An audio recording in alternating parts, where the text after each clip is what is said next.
Order. We have a full house again today, and that means a quorum. We're ready to begin. Would you please stand for the invocation delivered by County Resident Jim Frainer and remain standing for the Pledge of Allegiance.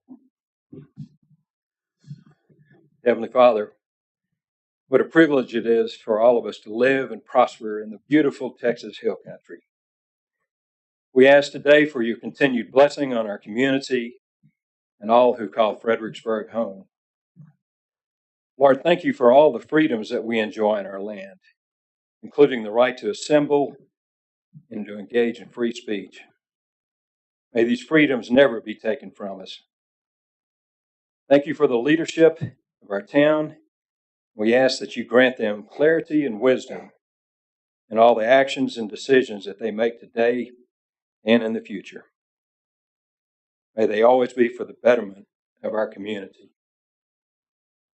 We pray today for our spirit of unity and of peace. May your face shine upon us and be gracious to us.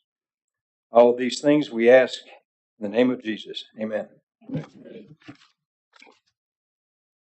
I pledge allegiance to the flag of the United States of America and to the republic for which it stands, one nation under God, indivisible, with liberty and justice for all.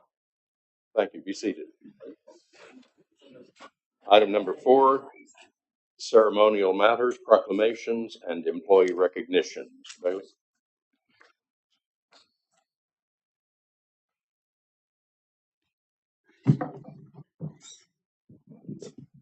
Okay, Mayor, council members of the public, these recognitions are all about PD today, including 2 new employees. I'd like to start having Derek introduce our 2 new officers. Derek? Good morning, Mayor and Council. It's my pleasure to introduce 2 of our newest officers this morning, Randy Reyna and Materno Sanchez. A little bit about each of them. Materno was born and raised in Fredericksburg. He attended school at St. Mary's Catholic School, Fredericksburg High School, and then went on to college at Texas State University. He worked a couple of jobs after attending college before deciding he wanted to come back to Fredericksburg and join the police department. We sponsored him through the police academy in San Antonio at ACOG, and he graduated in January and has been in the field training process since that time. So he's been doing a great job for us. Randy Reyna is a retired officer from Harlingen PD. He was born and raised in Harlingen, and he is a master peace officer, has 7 years as a detective and 5 years as a field training officer. He decided that he wanted to become a police officer again and work for Fredericksburg, and he started with us last month. And he has been another great asset for us, providing us some experience that we need with our younger officers.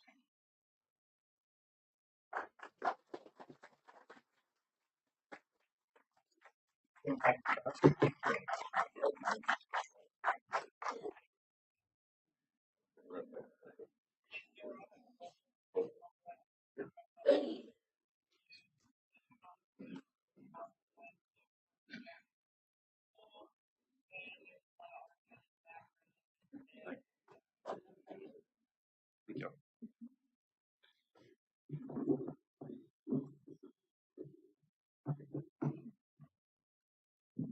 Okay, could I have Officer Samantha Phelps come up, please?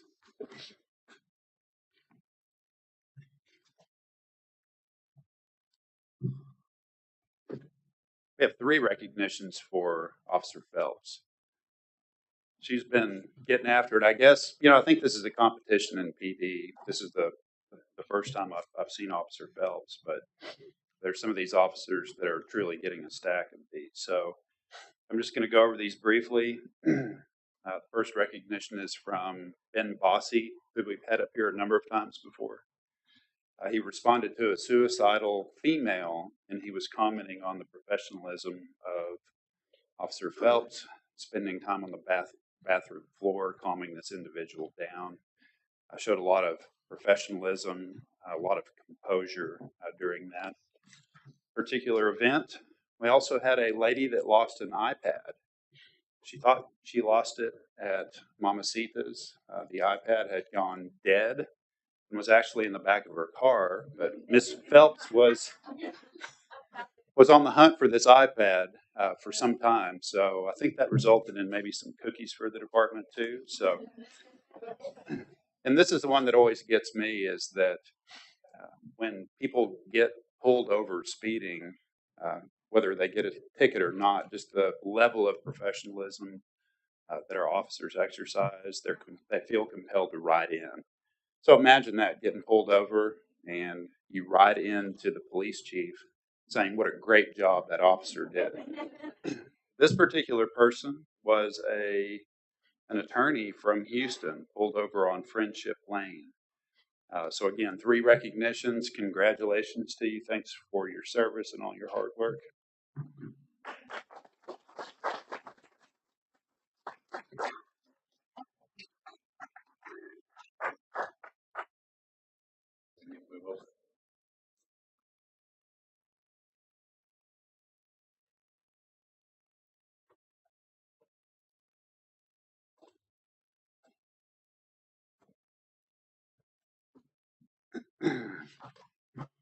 Okay, could I have Officer Martinez, Pablo Martinez, and Officer Randy Reyna come up, please?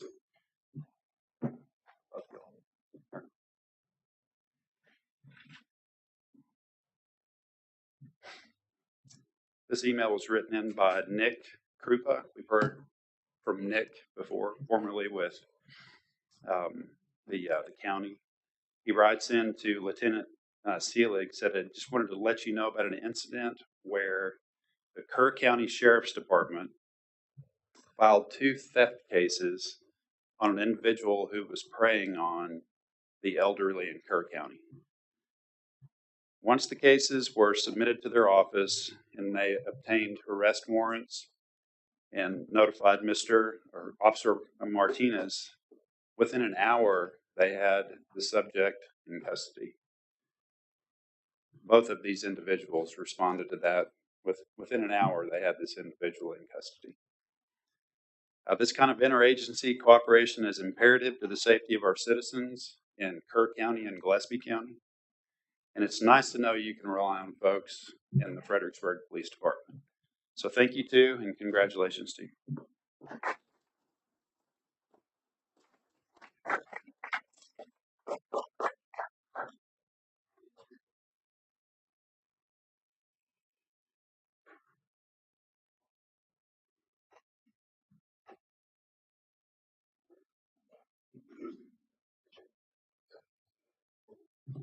Thanks, Chief.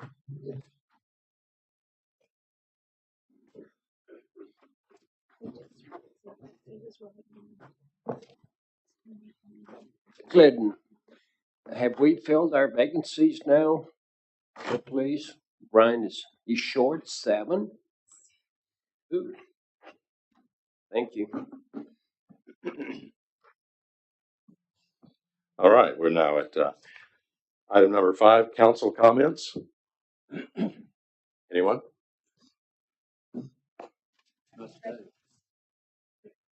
Did I miss something? Oh, I'd already turned the page, sorry. We have a proclamation this morning. Thank you, Emily. Debbie, would you come forward?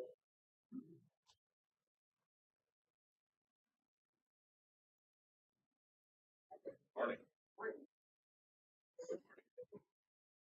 Well, this is American Red Cross Month.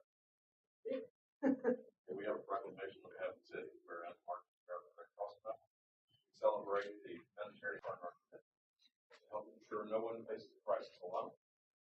And whereas caring for one another is the heart of our community, exemplified by simple acts of kindness performed by the American Red Cross volunteers who provide help and hope in these most difficult moments, continuing the life-saving legacy of Clara Barton, who founded the organization more than 140 years ago to prevent and alleviate human suffering. Whereas every day, these ordinary individuals lend a helping hand to make an extraordinary difference for neighbors in need, whether it's providing emergency shelter, food, and comfort for families displaced by home fires and other disasters, donating life-saving blood for cancer patients, accident victims, and people with sickle cell disease or other life-threatening conditions, supporting military members and veterans, along with their families and caregivers, through the unique challenges of service, using vital skills like first aid and CPR to help others survive medical emergencies, or delivering international humanitarian aid and recommending loved ones separated, reconnecting loved ones separated by crisis around the world. And whereas their support, volunteerism, and generous donations are critical to our community facilities, we hereby recognize the month of March in honor of all those who fulfill Clara Barton's noble words: "You must never think of anything except the need and how to meet it." And ask everyone to join us in this commitment. Now, therefore, I, Gerald Hoover, Mayor of the City of Fredericksburg, Texas, do hereby proclaim March 2023 as American Red Cross Month in the City of Fredericksburg. I encourage all citizens to support this organization and its noble humanitarian mission.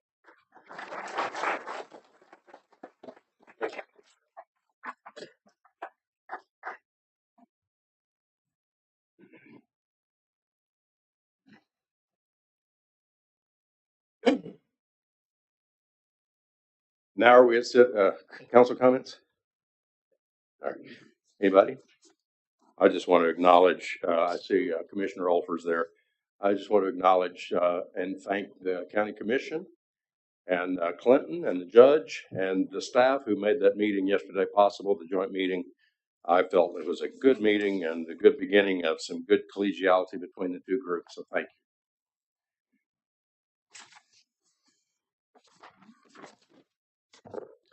It's been a busy 2 weeks. On February 22nd, the Eclipse Task Force met, and this is a really impressive group of state, federal, county, local folks led by Jennifer Krupa and Justin Calhoun.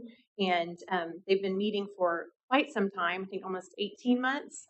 And the event is not until April 8th of 2024. So it's been helpful to keep it top of mind, and it's going to be something we'll be talking about through the budgeting process as we get resources ready for that.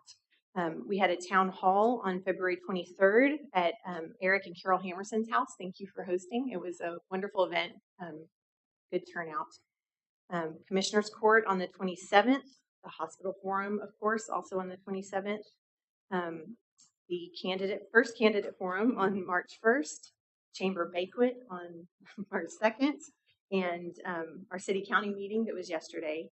And this afternoon, the Friends of the Fredericksburg Nature Center Interpretive Center Advisory Committee meeting is going on. We're going to be planning to come to council for guidance there. So busy 2 weeks. Thank you, Emily. Item number 6 is consent agenda. Consider the approval of city council minutes for the February 21st regular meeting.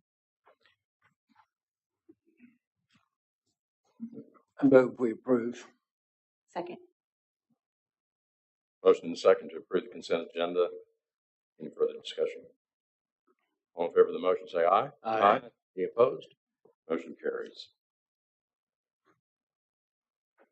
We're at number 7A. Consider the all-way stops at West Travis and North Cherry, Live Oak and Post Oak, and West Creek South Bowie intersections. Mr. Bond. Good morning, Mayor and Council. Morning. I've put together a brief presentation for you this morning to run through, and then we will have the public hearing to take comments from the public. So next slide, please, Lee. So I wanted to quickly go over the evaluation criteria that we utilize, our findings and recommendations, the next steps if you were to approve the changes, and then as I mentioned, we'll take public input. At any point, if you have questions during the presentation, please jump in. So moving on, next slide. Sorry. So all signage in the city of Fredericksburg is installed in accordance with the Texas Manual on Uniform Traffic Control Devices. It's a pretty lengthy manual. We refer to it as the Texas METCD, but it covers criteria for all things traffic. So as it relates to all-way stops, there are 4 specific criteria we look at. So those include an interim measure for a future signalization of the intersection. We look at traffic volumes, both an average 8-hour workday and the peak hour, accident data for the preceding 12-month period, and then there's 4 specific public safety criteria that are looked at.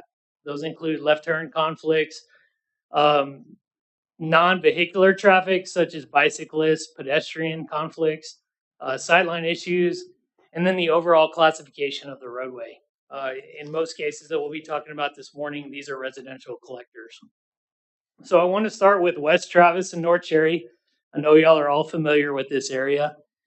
We've been monitoring the area for about 2 years at both the west end of Travis and the west end of Austin. Over the past few months, we've identified a lot of parking that's ongoing around this intersection that's limiting already restricted sightlines. So based on the traffic volumes at the intersection, the lack of sightlines, pedestrian conflicts, there's a lot of walkers in the area, and also the fact that both roadways operate as residential collectors, we are recommending always stops at this intersection. Lee, if you go to the next slide. This is the proposed layout of the signage we would propose. Basically, the standard always stops at the intersection, but along West Travis, which is currently uncontrolled, we would recommend advanced warning signage to let people know about the upcoming stop. Any questions about that one?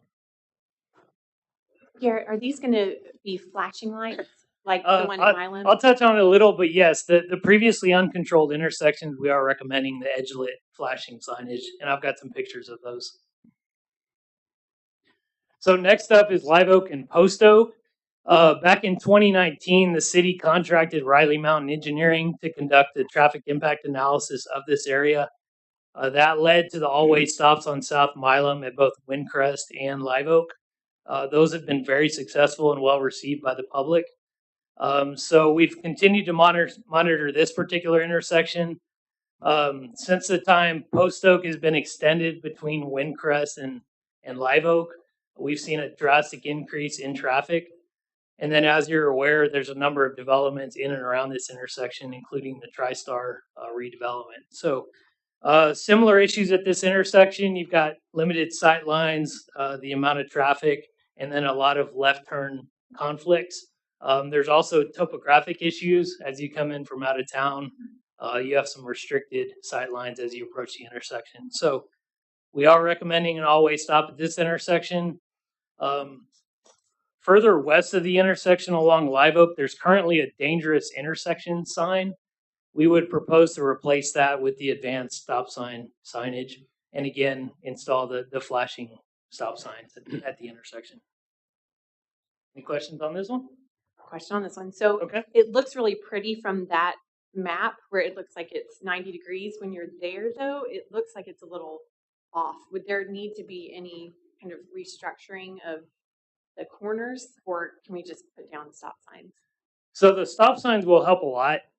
Having traffic or approaching traffic stop. TriStar is actually reconstructing the curb lines, so it should help square it up a little bit.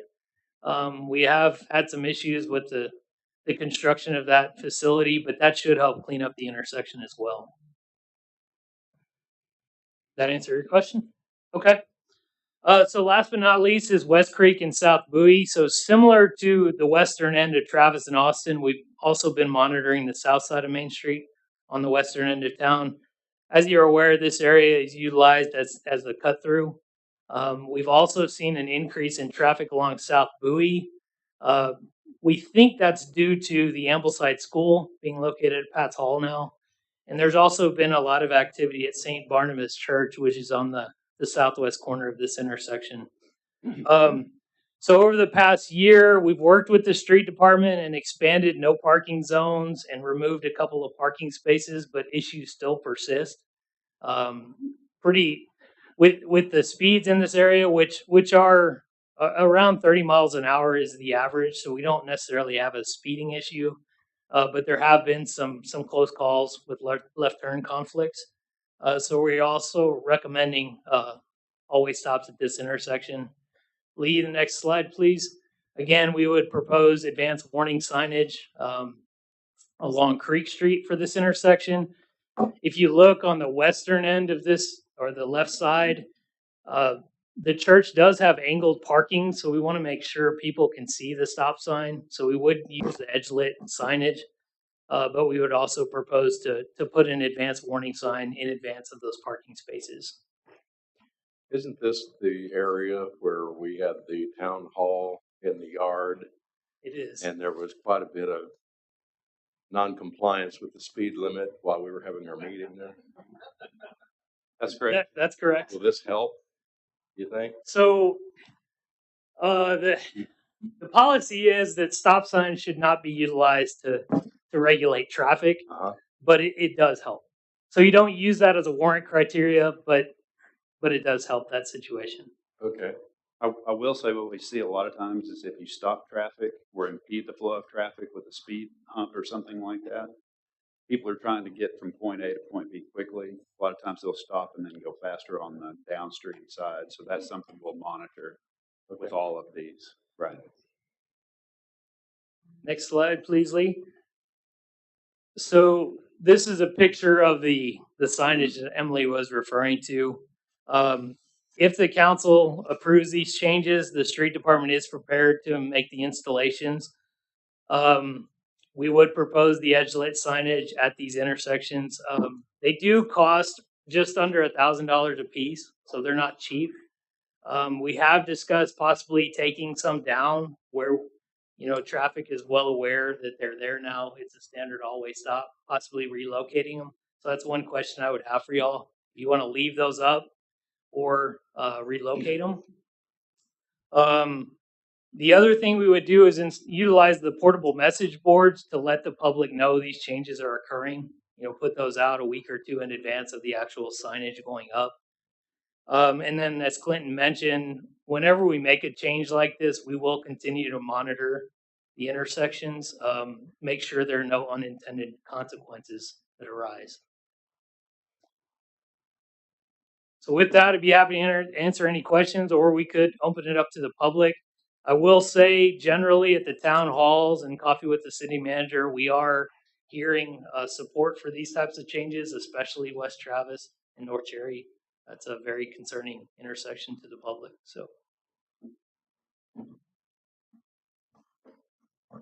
I, for one, like the idea of phasing out the lit signs, so having some sort of time frame, and then they could go to being regular stop signs. So, if we could move, I don't know where they all are. I'm just thinking of the Milam. So we have Milam. There's some at the St. Mary's School, but that's primarily in relation to the crosswalk and the number of students crossing there. So we'd probably leave those. There is one at Austin and Milam. That's relatively new. I mean, probably 18 months. So we may leave that one up, but take down the Milam ones and relocate them to these new intersections. I agree. Okay. With Emily, that'd be my preference if the feeling is that they've served their purpose. How long have we had the signs at on Mile? Over 2 years. Okay. Probably 2.5 years. Goes by quick. Mm-hmm. That's fine. All right, let's go into public hearing. I'll make a motion that we go out of regular session and public hearing. Second. Motion second to go from regular into public hearing. All in favor say aye. Aye. Any opposed? All right, Eric, you're signed up to speak on this, as well as Carol. Have y'all talked to each other about your points? Well, it was a little. Eric Hammerson, resident of the city. Thanks very much for the opportunity. I'd like to endorse Garrett's recommendation for West Travis and North Cherry. It's a safety hazard. I drive through there almost every day. At 801 West Travis, on the southwest corner, there's a business. It's not unusual to see 8 to 10 vehicles parked out there, including vans. On 714 West Travis, on the northeast corner, there's an STR, and adjacent to it on North Cherry Street is another STR. On weekends, it's not unusual to see anywhere between 8 and 12 vehicles parked there. Because it is not a regulated intersection, they are legally allowed to park their vehicles as long as they are not actually in the cross intersection. They can park right up to the edge of the curb, which means it is almost impossible when those vehicles are there to be able to see to the left without pulling out into the intersection itself. So you're pulling at least half a car length forward, your nose of your vehicle's in the intersection in order to be able to see around the vehicles that are parked there. I've nearly been T-boned a couple of times going through there because, as Garrett pointed out, there's no traffic control measure from the cemetery all the way to Milam Street on Travis. People have a tendency to pick up speed as they're going. So they're not necessarily going 30 miles an hour. And there's no stop and there's no reason for them to slow down. It takes about 2 to 3 seconds to look left and right and pull out.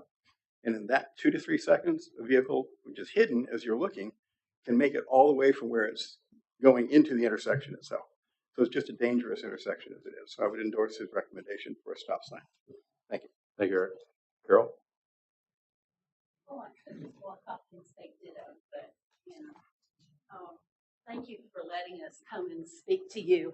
I agree with everything Eric said, and Garrett, thank you so much for the time and energy you put in, and thank you all for listening. It isn't only that it's a very dangerous intersection for us. In the last 4+ years since we've lived there, there's an increasing number of family homes built in the developments down where we are. And so there are also more children. We see people on Travis that, honest to goodness, probably are going 40 miles an hour easily. And while I hate to think about taking away one of the shortcuts for when the town is busy and you need to get around on those streets that we all like to know, I'm just worried about people in cars, people walking. We have lots of pets. We have children and bicycles. And just those few seconds it's going to take for someone to stop is not worth risking the lives of the people who live there and who travel on that highway, because it is becoming a highway. Unless you're in a very large truck, which we don't own, you really cannot see what's coming or going on Travis. So thank you very much, and I certainly hope that this will be something that comes to pass very quickly. Thank you. Thank you, Carol. Mr. Keeney? Thank you.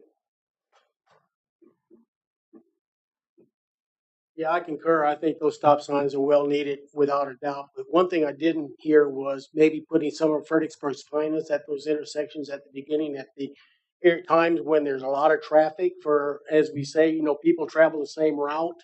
I think the warning signs and the flashing signs are going to be adequate. But you know what gets my attention? Patrol cars. Thank you. We agree. And usually they're behind me. Anyone else to speak on this issue? I move we go out of public hearing into regular session.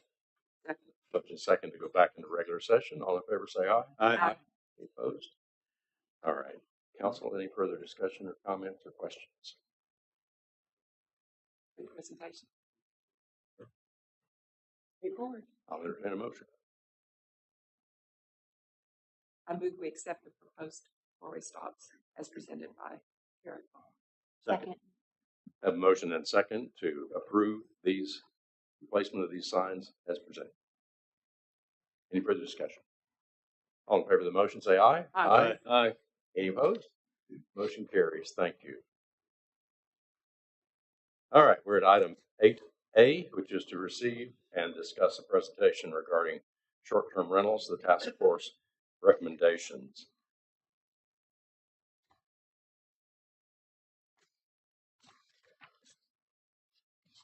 Belinda, I see that you signed up for this, but I'm going to allow the task force members to relatively speak at will as we go through this, because I want you to be sure to have your say represented because of the extraordinary work you did on our behalf. Council, you may see a little bit of a couple of changes that I received overnight.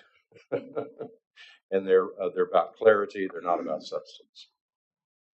And I'll make this available for anybody who wants to see it. But today is a report. It's not an action item.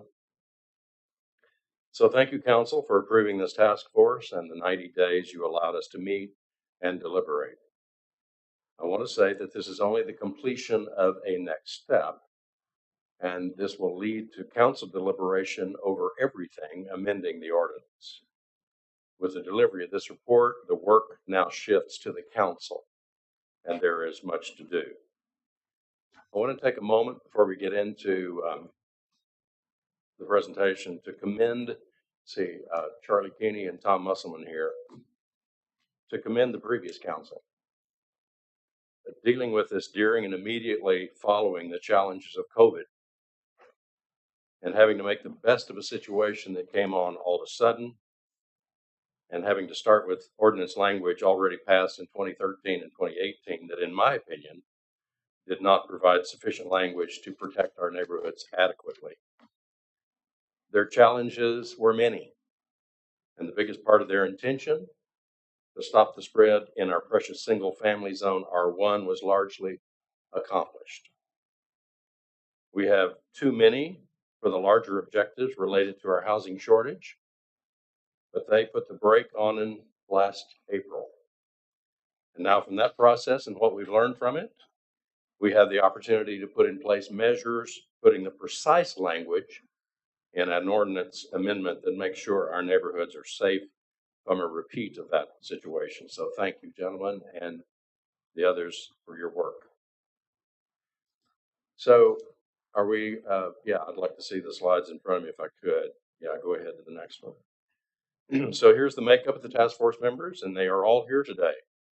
Mimi Bartell, Randy Briley, Mike Mahoney, Belinda McDonald, Ray Rogers, Tammy Smith, and Bill Snyder.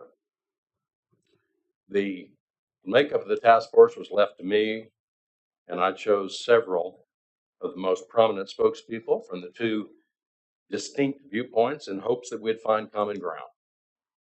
It was an experiment in how to debate a tough issue, that is, to get those who feel most passionately about it to state their position, to come to the table, and have the time to expand on those views and receive questions to challenge them. It was much like asking them to be temporary city council for a few weeks and giving them the assignment of settling the issue with one overarching goal. What is the best thing for the whole community? Council, these people impressed me with their knowledge, but also with their capacity to see a bigger picture of the future of Fredericksburg. And that is what we want to hold on to for future generations, that has made us the envy of small towns all over the country. I cannot thank you enough for being open, respectful, willing to do the legwork to find the solutions, and investing in what turned out to be a genuine collegiality among them. I consider this experiment to be a success and maybe a model for how to handle other tough issues where we can tap into the reserve of extraordinary talent and knowledge and experience among our own citizens to help us arrive at mutually agreed solutions. So thank you, Council. This was an encouragement to me, the whole task force experiment. So we met 10 times for 90 to 120 minutes each, and that's not counting the time that they did the work in between meetings, which was significant. But in the meeting, there was adequate time for broad and specific discussion. The first 5 meetings were more general, mostly about enforcement challenges and dissatisfaction with our connection to Granicus. After we resumed in the new year, the first Wednesday in January, then I sent around a list of my stated objectives of the task force to address and offer the council its recommendations. So you see here a special message from the task force. This was generated by them and approved by them to give a shout out, as they say, or props, as they say, to 3 members of staff, Janelle Chapman, Shelby Collier, and the newest member of our administrative team, Jen Musgrove. These ladies really stepped up and helped the task force to acquire information and work well with them. That is not to set aside anybody else who helped in City Hall, of which there were many, and the contributions were large.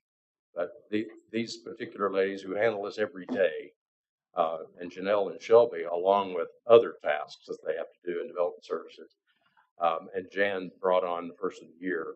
The can-do spirit and ingenuity was noticed by everyone. So thank you, ladies, and all of you who deal with this on a routine basis in City Hall. Next slide. So here is the agenda for the presentation, the task force overview, my objectives. that I submitted to them and research data. Next. On November 9th, you remember, you approved the commissioning of this task force to be seated for 90 days and the stated goal. Find consensus to provide recommendations to the city to improve the overall management of our STR community. Next. My stated objectives were three: stop the spread of STRs in residential zones, to empower effective enforcement, and to return R1, R2, R3 to residential or long-term rentals. And you see at the bottom the icons, the bullet icons that indicate we had unanimous agreement, and then those that we did not reach consensus. Obviously, the first one, we did not reach consensus on a suspension of accepting new STR permits for R1 and R2 in order to gain max control, etc. The recommendation I'll just go through this slide, specify the prohibition of STRs in R3, which was not discussed previously, to remove the cup option for properties in R1, and declare as lapsed all submitted applications and granted permits that have not been placed in operation after 90 days. Stay on that slide, please. The recommendations to suspend applications and removing the cup option in R1s, those are mine. I understand that there's the thinking that the current ordinance and market conditions have slowed things down to the point of not needing to have a specific suspension, but I still believe we do for this reason. We can learn from the court challenges in Grapevine and Arlington. In a Court of Appeals case, an injunction was upheld that prevented Grapevine from enforcing an updated ordinance regarding STRs. It ruled that STR operators had, quote, settled expectations, unquote, prior to any ordinance that changed or disallowed their operation. In other words, the council then came to the game late trying to backtrack, and that is the situation Fredericksburg found ourselves in. Arlington, on the other hand, had long expressly forbidden rentals of fewer than 30 days throughout the city. In other cases, the courts have ruled that describing a zone as single-family residential is not a sufficient designation to disallow STRs. So our remedy now is to set clear and specifically definable conditions for what we want our neighborhoods to be like. We can't change what's happened, but we can direct what happens now. Now, we're in this situation because we didn't foresee what could happen when we opened residential zones for traditional B&Bs. But now we know what can happen, and in spite of the current market lull, we can use the time to get the handle on the software issue, clear up every permit data issue, figure out exactly how we're going to handle enforcement, and specify court procedures. To temporarily stop everything new from happening in those zones means we don't lose any more properties while we take the time to fashion the ordinance to accomplish the bigger objective of returning neighborhoods to being neighborhoods. Next slide. You see that there was a lack of unanimity on the two recommendations. Is that slide 9? The idea of holding management companies. Oh, the idea of holding management. Go back. I'm sorry, I don't have it in front of me. Yeah. So we achieved unanimity on all of these. We reviewed the enforcement procedures with an eye for maximum effectiveness, clarified this municipal court and administrative process for violations, how they're handled, how they're fined, etc. Acquire or create the essential software to manage every piece of needed data, prioritizing the mastering of these tools, install a hotline for complaints and alerts of violations, and require a street photo on advertising of STRs in residential areas. You see there was a lack of unanimity on the two recommendations on this slide, holding management companies liable for fines and penalties for managing non-permitted STRs, to reduce the occupancy density to 1 guest per 200 square feet. And this was on my list of objectives. The last one, simplify data by linking permit to property address. Oh, no, this was a recommendation from the task force after dealing with some of the data. That's it. Because there were a lot, apparently, Tammy, correct me if I'm wrong, you and Belinda really did the dig down on this. There were several properties with several permits related to. So that 1,295 number is very obscure when some properties have 4 and 5 permits, based on when they're R2 and they can have more than one. Right. So it inflated those numbers, and we were trying to help Right. solve that problem. So the idea was to have, I'm sorry, the idea was to have one permit number per property. Can I say something about the management? Absolutely. So Why don't you step up here so everybody, you're on record. the hold the management companies liable for fines, that was not something that I'm saying we don't want to do in the future. I'm just saying we can't do it right now because I don't even know who's permitted and who's not permitted at this time.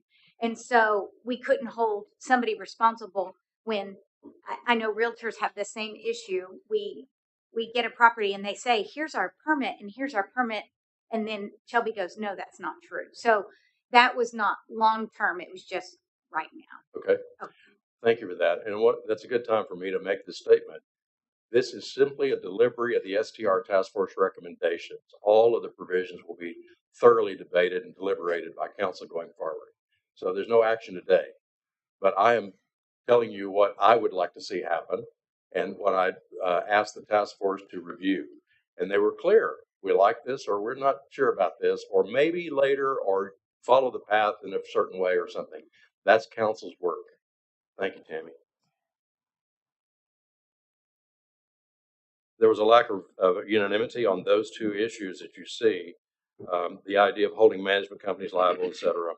I understand from some in the business there might be some difficulty with this, as she said, but this would remove another chance to cheat. And since every property has to have a permit number, couldn't they be required to put that number on their application with the management service? This is my question, not having been in the business for a second. And couldn't it be required that the application be notarized? This is an opportunity for more discussion. The last item on this slide I've already referred to. One of the problems was getting good data. We had too many permits for too few properties. Slide 10.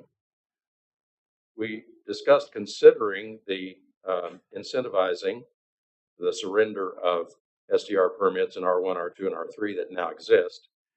There's more on this slide coming up, but non-transferability obviously is a big one that did not receive unanimity. And there's more on this in an upcoming slide, and I know there will be members who want to speak to this. We talked about a couple of options. For sure, we can deny transferability for any new applications after the effective date of a new amended ordinance. For example, if we had the discussion and we passed an amended ordinance, say, effective May 31st, June 1st, whatever, we can specify, of course, that these going forward are non-transferable. But what about the ones that are operating now? Another option that we talked about, but we didn't receive unanimity, which is clear, was to allow the permit to transfer to a new owner, existing permits, one time, alerting the current owner that they have one opportunity to pass their STR permit on, but the new buyer recognizes that they're the end of the line. More opportunity for discussion there, and I know there's legal issues there, as there will be with other things that we deal with. Next slide. Thanks to Tammy and Belinda McDonald for donating hours of their time using their own in-house tools to vet the STRs represented by local management companies here and to link addresses with online activities. This was the current data at the time this slide was made. It may have changed slightly since then, but it is close to matching staff data in City Hall. 1,179, 720 actively advertising, which was their criteria, and 388 apparently idle or inactive. The first statement in the notes at the bottom, if you can't, it's difficult to read. It says all in-process R1 permits or renewals, no additional permits have been granted in R1 since April 22. It's been updated from city staff, that statement. Staff has processed 104 new STR permits in R1 that were submitted just prior to April 1st, which we had lovingly labeled panic permits. These were people who anticipated changes and jumped in before April 1st to get their application in. So there's 104 of those that staff has approved in anticipation of those changes. In addition, staff has approved 3 STR accessory units in R1 under the 2022 ordinance who had their application in the pipeline just prior to April 22. Next slide. These are slides I'm not going to spend a lot of time on, Council, but I want to commend the SDR task force for jumping into, this is during the time in November and December and January when we were really looking hard at the Granicus issue. Big thanks especially to Randy and to Mike and to Ray and Bill, who worked with staff to drill down on the specific problems. I think brought to the issue to a head or helped bring it to a head and conclusion. Staff had been wrangling with this for months, and I won't go over it because the decision has been made to move on from Granicus, but I wanted you to see the excellent work the task force did in jumping in. And this is also where staff shined for us too, and I really appreciate that. They really helped us learn what happened. And although I prefer not to go over here, it's a study in how to do things different next time. You've heard the tales about the perfect storm of Granicus, how we contracted with them before getting good vetting from those in the business, a turnover in key city staff positions, a coinciding of going live with Granicus on the same day as the 2022 ordinance went into effect, the insufficient transfer of data to Granicus from the previous vendor, the insufficient response from Granicus for our issues, the delivery of a product other than what we thought we were buying, etc. Long story short, we're moving on, but here are some bullet points to say why. And that's the next two slides that I won't spend time on. You'll go past those. Thank you to Randy for putting this in understandable form. I appreciate it. But that's for your perusal. We got some GCAT information. Also, the task force collected this data, more data on this, showing what they chased down.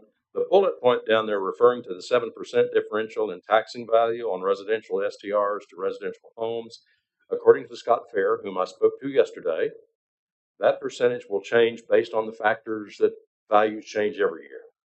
But he confirmed, Council, that if we adopted an STR permit surrender option or program, encouraging owners permanently to take their residential market property out of the STR market, their property valuations would be rolled back to what it was pre-permit. Now, with this understanding, it would be January 1st every year. So if they surrender their permit in May, they don't get the benefit of that until January 1st the next year. But if we decided to work on some sort of incentivizing them to let go of their STR permit in residential zones, we do have the word of Scott Fair that it would go back to residential tax valuation. And you are aware that STRs are now evaluated differently. There's a 7% differential there, but he said it's probably higher now, Randy. Next slide. These are some slides that the task force put together because of the presence and good work of the STRA. They developed these materials, and my understanding is that you all created this and submitted it in the previous iteration of the debate, right? 14 months ago. Yeah. So this is for you to look at. My personal response is that it's good and that they are attempting to accomplish the same objectives that I would with these people who are in the business in town. I won't take the time to read through them for the sake of time and to give people the opportunity to speak on this issue, but they're included in your packet for you to review. So if you'll go to the next one. Yeah, this is a City of Fredericksburg integrated message. There was some discussion about the City of Fredericksburg. Other people have gone to STRs in other cities and found a city message in their B&B or STR, as well as perhaps on the reservation platform or whatever. That's for us to decide, but this is the language that was proposed by the STRA. Next slide. And then this is the language that they proposed putting on your reservation platform. Alerting renters that there is an expectation and there will be consequences for the lack of fulfilling those expectations. Next. And this is an on-property integrated house added to property-specific rules. Each owner may have their own rules about where to put the trash, etc. But this is developed by the STRA, which I commend you for these statements and the message sending, because they comport with what I would hope a person walking into an STR would be able to read. That's so appreciated. This would be something STR would commit to do. If the council wanted to add more language from the city, in some form at some level that noted what the penalties would be, what the process would be if they violated, then we could do that, and that's part of our discussion. Next. The proposal for permit and inspection fees, this is created from the STRA. Now, here's where we get into one side says one thing and one side says another. But they're all sitting there together and sort of smiling, so we ended up friends. The STRA proposal for permit and inspection fees here, we have committed to charging fees, we at the city have committed to charging fees at a level that supports the administrative and code enforcement expenses placed on the city by this industry. So when we discuss this, we'll need to get from staff the costs associated to decide how to set the fees. Hilton Head is an example of putting in their ordinance that they can set the fee every year at budget time, depending on new information about the costs to the city. So I'm sure there are many other cities who have found ways to link these fees to what it requires from the city. So this is the STRA proposal. Next slide. And this is also from the STRA, how they would like to look at major and minor code infractions, minor nuisance violations where the owner is responsible, water, trash, lighting, and major nuisance violation is guest responsible, which is noise and parking, and I guess they would be held responsible for bringing more people than is allowed by the owner, as stated. And then major violations, owner are responsible operating without a permit, hot violation, and first hot violation and second violation. So they get pretty attention grabbing after for somebody who may not want to abide by the rules. And I'm going to let Randy and Mike speak in just a second, and any of the task force members who want to speak with regard specifically to these infractions. But let me get through my little speech, and then I'll leave it with y'all. So I asked for in the STRA a neighborhood coalition made separate proposals for code violations, both major and minor, and penalties or fines. These slides are STRA produced, 25 and 26. The next two. Go ahead. Next. Okay. We're going to refer to these slides in what you talk about and go forward. All right. These are major offense code enforcement fee structures recommended. Next slide. This is from the Neighborhood Coalition. You'll notice that they're a little more expensive. And the next one is just a continuation. Minor, major, critical, and terminal was the Neighborhood Coalition approach. So they were all recommended in good faith, I believe, and they vary in their approaches. They both identify water, trash, parking, and outdoor lighting violations as minor. The STRA's general approach is to rely on existing city fine structure. In other words, the fine is the same for STRs as for non-STRs.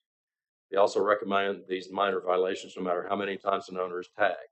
The Neighborhood Coalition likes the notion of stacking minor violations to become major and on up the ladder, ultimately leading to critical and finally to terminal.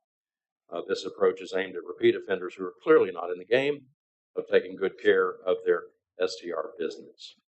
Now we're about to get into the, and I won't because it's written and you have it and it'll be available to the public and the newspaper's going to write about it. I won't take a lot of time to read the next slides. There are many, 16 particular ones about the two views. But I will testify that there are 16 footnotes in the amended ordinance that you received and the language that is proposed by the STRA task force. But since you have a written amended ordinance that we will discuss, then they put in these footnotes to note where the task force did not have unanimity. So it'd be us to decide which way or neither way we want to go with each of these particular views. So let me get through these, Randy and Mike, and then I'm going to leave it to y'all to have free time without me feeling like I have to get to more.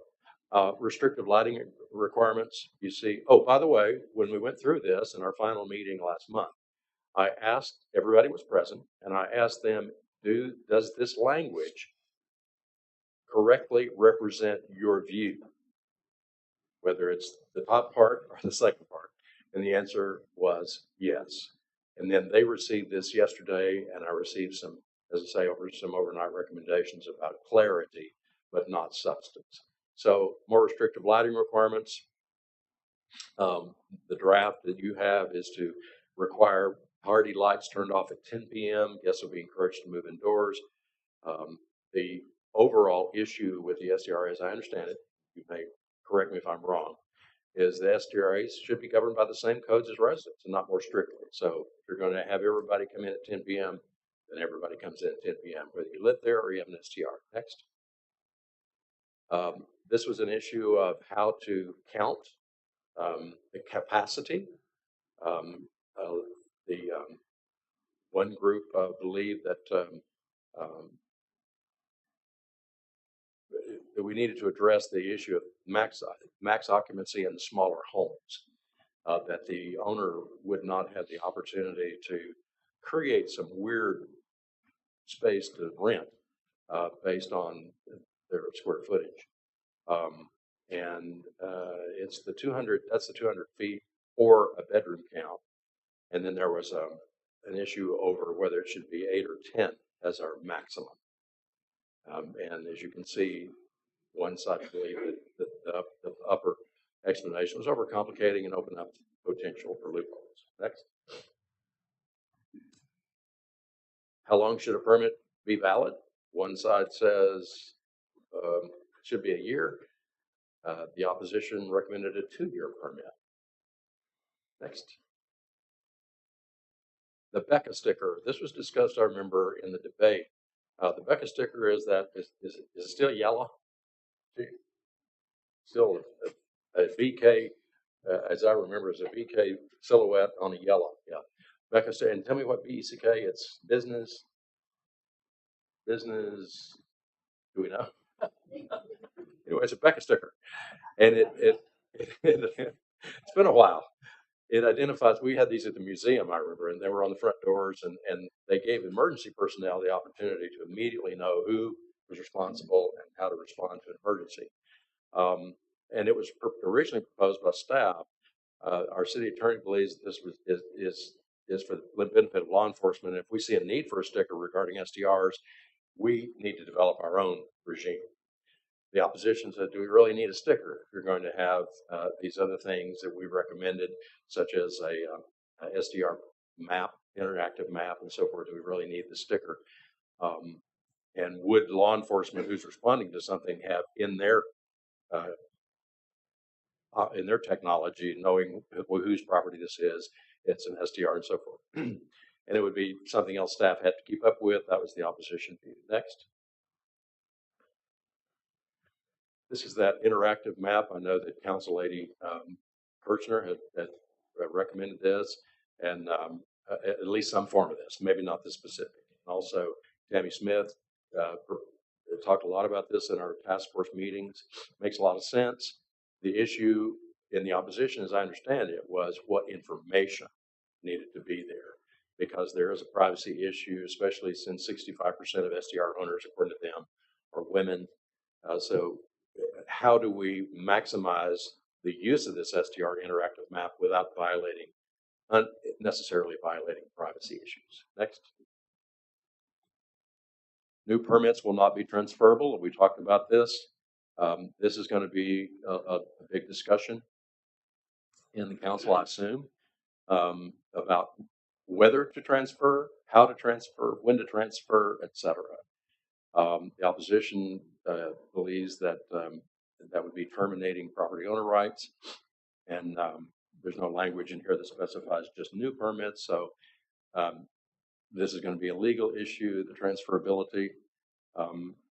Personally, I will say that I'm not clear how we would go back to what would be perceived to be neighborhoods if we don't have some form of non-transferability in the permits. And I certainly will be lobbying for, if that's the right word, for non-transferability going forward, for sure, any new permits. Next. A 10-day time frame for notice of transfer, a procedural matter. the city attorney weighed in on this. By the way, Mike and Randy and Mick, city attorney, had a good meeting and conversation discussing all these things. So the language here reflects that meeting. You see that there's some different opinions about this 10-day window. What we're talking about is if you sell and transfer the permit, they have 10 days to alert the city with the accurate information. Go ahead. Number 8. I think this was just a minor quibble over the word suspended, right? Did I have that right, Randy? Suspended versus. Yeah. Next. Something agreed on? Although there was some discussion about the specific language, but when an SDR is in the hands of an LLC,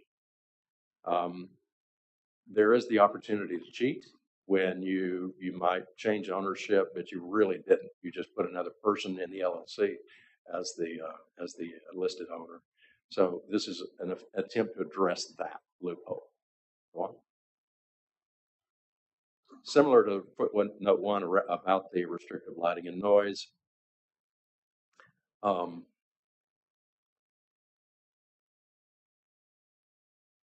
not sure what the difference is. I'll let you guys talk about that. Number 11. City welcome statement. The disagreement, I suppose, was more around, is this really something the city should be doing? Shouldn't it be the chamber? And is anything the SDR owners have developed not sufficient? Go ahead. Owner liability for parking and other permit violations. This is an issue about whether SDRs can be considered a category for enforcement in a different manner. It'd be a challenge, but gives the city teeth, as you see, to do so in egregious parking situations. How would this be enforced? Those are all questions that council has to deal with if you decide to move this direction with owner liability for parking and other permit violations. Number 13. I know I'm flying through these, but when I have something in front of me I can read and ponder later, I don't like it when people read to me. Contact person must be in Gillespie County. The opposition view was to strike Gillespie County. As per the conversation with Mick, this is a response time issue, not a geographic issue. Next. Annual report. The one side would like to see it a little bit more extensive and require that annual report under sworn statement about their activity. The opposition view is that, hey, we have to do this to the city upon tax payment, and the city has a right to audit as needed, perhaps not needed. Number 15. Penalties for SDR violations. I won't read this, but it basically treats what was in the previous slides with regard to specification. And then finally, operating without a permit. Grave offense. A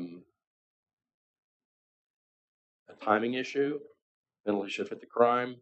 I've been in discussions with municipal court personnel, the prosecutor, and what's the best way to move forward on these and get them taken care of quicker.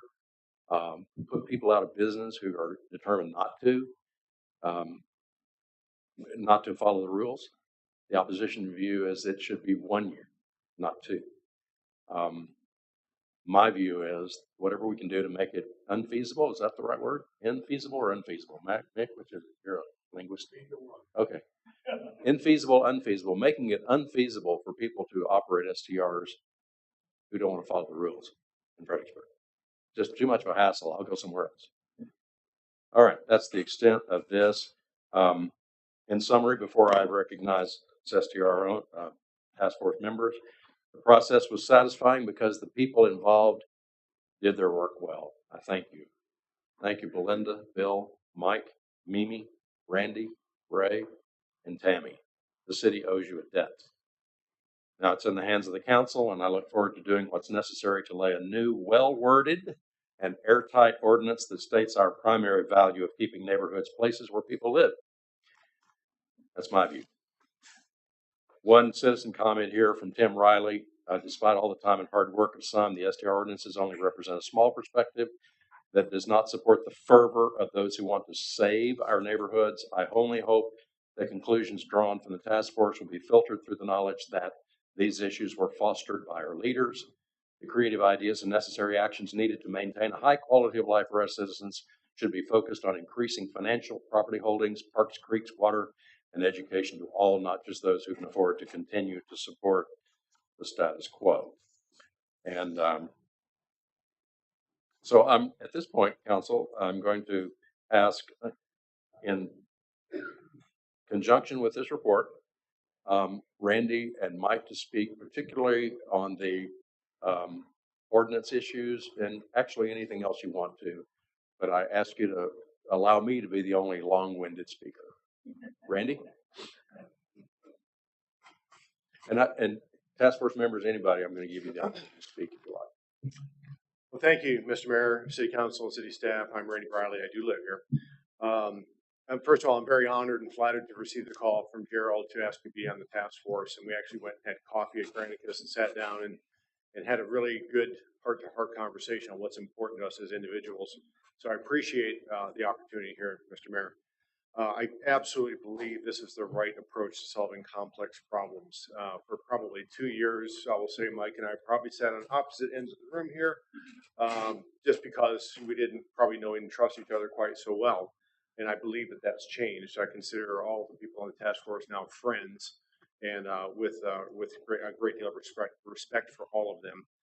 I also want to commend the city staff for having open door policies. Each and every person that was asked was open door. We attended meetings, and I felt like a part of the team, and it's an honor to work with such professionals. So thank you all.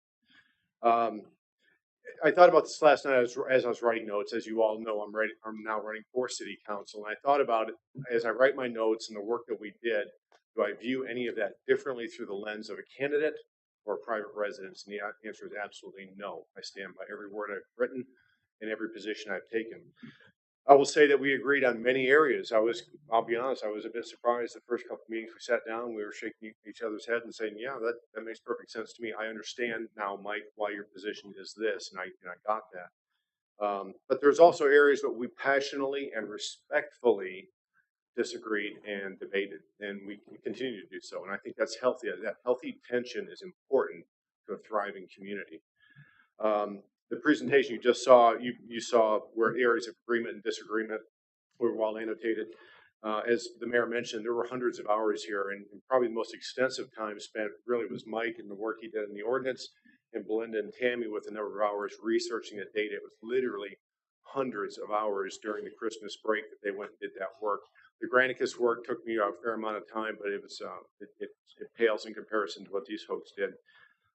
So I would respectfully ask that the council look at this work and take 1% of the time that we spent to develop this, to really collaborate and talk about what is the impact of this, and really take a look at each and every area, even the areas we agreed upon, really research and say, do you agree with our outcome?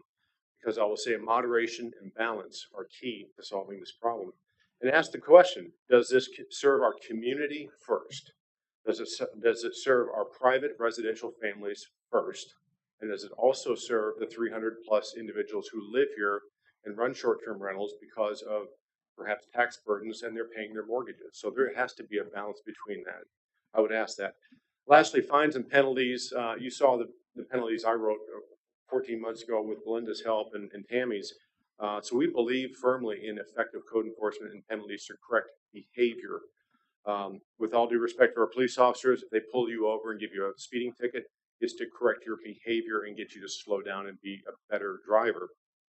I view that in the same lens with our penalties and fines here. So I caution that we don't cross the line with our penalties and fines into something that's potentially more harmful and maybe even punitive. So I'd ask you to really carefully look at what that looks like.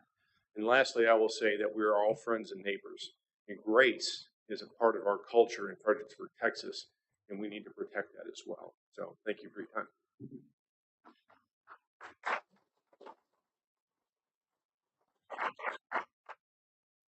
I definitely echo Randy's sentiments with staff, with everybody that we worked with. It made it possible, I think, for the task force in a very short period of time to gain the understanding it needed to try to evaluate what other options exist.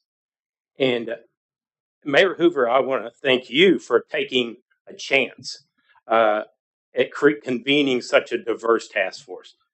I'll admit that I was an early skeptic. Given the diversity of the thoughts on the group, I could see how it could be a total failure, but it wasn't. And the mayor was right to bring all these different viewpoints together. And I think even those task force with members that had economic interests in STRs made an effort to put their self-interest aside and look through the lens of what was best for the city of Fredericksburg long term. I commend them for that. I think you saw in Gerald's presentation, albeit brief, and you have a lot more reading to do, that the task force agreed on some very substantial issues. And there are several very creative, in my opinion, ideas that are offered, particularly around that idea of surrender of unused permits. If the council supports those proposals of the task force and those the mayor's put forward, I think it will go a long way toward limiting and further depleting our already stopping the limit, depleting our already insufficient housing stock. And it'll give the residents some sense of security in where this city is headed. Because of the hurried manner in which it was adopted, I think the current ordinance suffers from a number of problems, not for lack of intent, but just for lack of time in its development. There's gaps in coverage. Some needed provisions are not even mentioned. For instance, renewals are not even mentioned in the ordinance.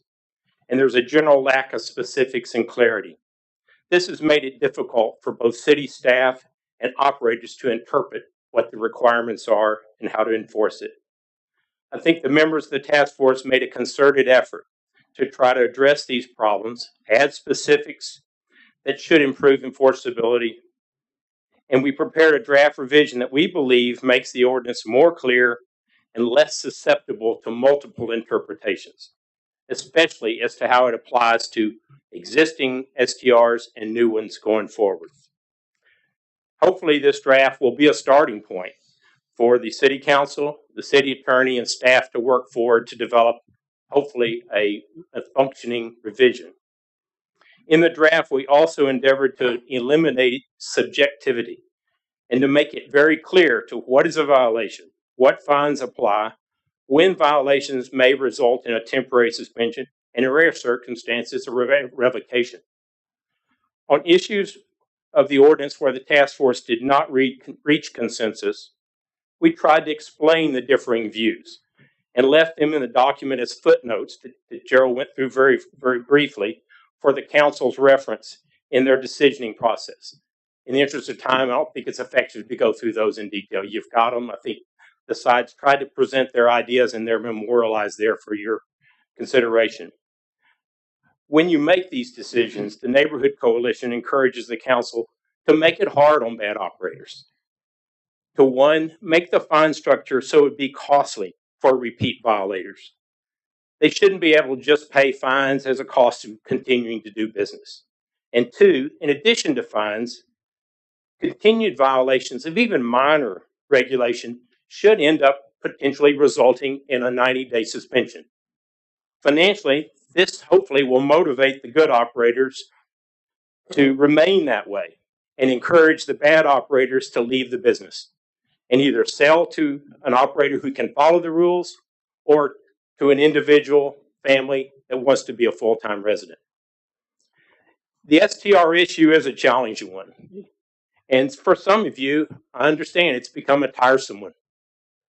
But for the health and welfare of our residents, it's an issue that needs to continue to be addressed. As evidence of that need, we point to the comprehensive plan questionnaire results that are in your agenda packet. They were illuminating. From those, you can see that of over 1,100 people that responded to that questionnaire, overwhelming the respondents do not think the STR issue and the related issue of affordable housing is anywhere close to being resolved. Question number 14, I just picked out two, ask, how important is it for the city of Fredericksburg to address the following issues in your neighborhood in the near future? On managing short-term rentals, 79% said it's either important or very important. And on the related issue of affordable housing, 81% said it's important or very important. And an overarching question, question 10, asks, do you feel Fredericksburg is on the right track with recent growth and development? 73%, that's 3/4 of the respondents, said that are on both sides of this that went through 2021, 2022, and now that we're still wrestling with this. I want to thank all of you for your time and your attention and your care with that. You know, you may not know it because you see me up here talking about data all the time, but my real background is in interior design. And so for those of you that are architects, engineers, designers, you all know that a good plan, that a successful project is reliant on a good plan. So we can all argue over whether or not we had a good plan. I think in many respects we did. I think what we really were wrestling with was the other side of that. You know, when you've got a great plan, you've got to have a great team to execute that plan. Our city staff has shown that they're dedicated to doing that. But the key partner to that was Granicus and the software. So we drew a Venn diagram of all the issues relating to this. The overlapping factor was Granicus. So it's essential that we make sure that whatever plan we come up with can be executed, whether it's tracking the software or whether it's enforcement and having milestones that are accurate and can easily be done and enforced. Because it doesn't make, as we know, it doesn't make any sense to have a good plan that can't be enforced. So let's, as we look at it, let's think through all those details. One quick detail I want to touch on, of course, is with data. Tammy largely did all of the hard work to compare city information and the software that she had to look forward and project to see how many were active and inactive permits. 388 were what we call inactive. That means they're not advertising. Some of those might have been under construction or renovation, but the vast majority were not active because they really don't want to rent as the STR. They want to hold that opportunity to do it in the future. So that's more than 1/3 of the numbers. So if you hear we have these runaway numbers, well, 1/3 of those numbers are not active STRs. If you peel those away and then you do the take away all the doubling that Tammy referred to of multiple units on one lot, that gets you down to just over 700 STRs that are active. That is what we were looking at in 2017 and 2018.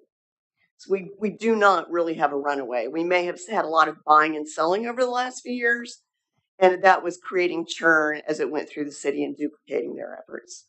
That has slowed down. We're no longer seeing that. So in closing, I would just say, also as a designer, I say heaven is in the details. Now, the reverse is also true. So I would encourage our city council that this is now in your hands. Take the time to navigate through those details. Let's work together to make sure we have a good plan, an executable plan, and that will make it a success for Fredericksburg.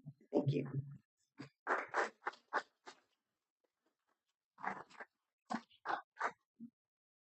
Thank you. Want to ask you, task force members, in my pretty quick read through this product that you helped provide, thank you. Is there anything you would want the council to know that I may have misrepresented or didn't hit on hard enough or anything? I just want to make sure that my presentation comports with your intention. Randy? Yeah, again, this is probably me sending information to you too late at night, so I apologize. But Mike brought up a really good point about LLCs and fractional ownerships of businesses, and I think, Mick, you had some perspective on that as well, making sure they don't sneak under the radar. A lot of, I say a lot, families here have LLCs, and I have one myself to protect my home in case somebody trips and falls and walking up the steps after a day on 290. So LLCs do exist in small families, right? And I do that for a reason. So I think the way Mike originally wrote the LLC portion, which is well intentioned, is thinking about perhaps fractional ownership. My wife and I own our LLC. So if I were to pass, my wife and I pass tomorrow, I want to make sure that that property goes to my daughters. They can continue to operate and pay the mortgage. So I just want to make sure we were thinking about families and LLCs, and also the intent that Mike has, which is large corporate LLCs that could submarine underneath the radar as it relates to the city ordinance. So, thank you. Thank you. Tammy? I wanted to talk about kind of what the ordinance really can't cover because it's more of a city issue in terms of enforcement. Um, I like everyone else on the alliance. I have new friends. We've saw definitely, but we agreed on more than we disagreed on. And the thing that we agreed on the most was enforcement. And to me, it's not enforcement of trash and not enforcement of water. The city's doing that job already. But when we look to hire code enforcement, when we look, we really need to hire people who are not in the trenches like Ray is, and Ray's doing a great job. But maybe hire someone that we can is either educated in the STR process or someone we can educate. And I say we, the management companies hold the majority of those permits. We can help with that because we have got to get people who aren't permitted, aren't paying taxes. That was the most important thing to each and every one of us. We don't want bad actors. We don't want overoccupied properties. Those three things, overoccupied, not paying taxes, and not permitted, are the most important things. And we can't really put that in the ordinance, but I think it's one of the most important things for the city and the council to be looking for when you are hiring code enforcement officers, and how we can get those people trained. And like I said, I know I volunteer. I know Jessica is very active. We all would like, we could help in that process in finding those properties, and we would be happy to help in that process. But so code enforcement was our biggest thing and what we agreed on the most. So thank you. Thank you. All right, I want to move along to other agenda items. One last thank you to the task force. If you would like to get about your day with other things, or if you just want to stay glued to what we're doing, that's fine too. But I'm ready to move on to the next item. Council, is that okay? Well, thank y'all for all Okay. the work you did. All right, it's been requested that we recess for 5 minutes because it is 10:25. So we'll do that. We'll come back after 5 to 7 minutes. Thank you, task force. Thank you. Thank you all.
It's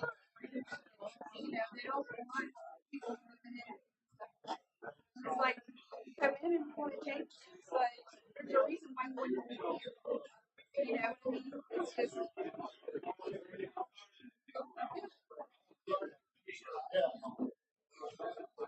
So does it mean that I need 4 hours to see just the first patrol. it's big?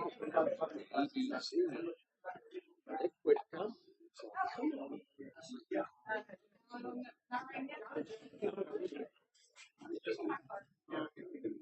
All right, it's 10:30. I'm reconvening.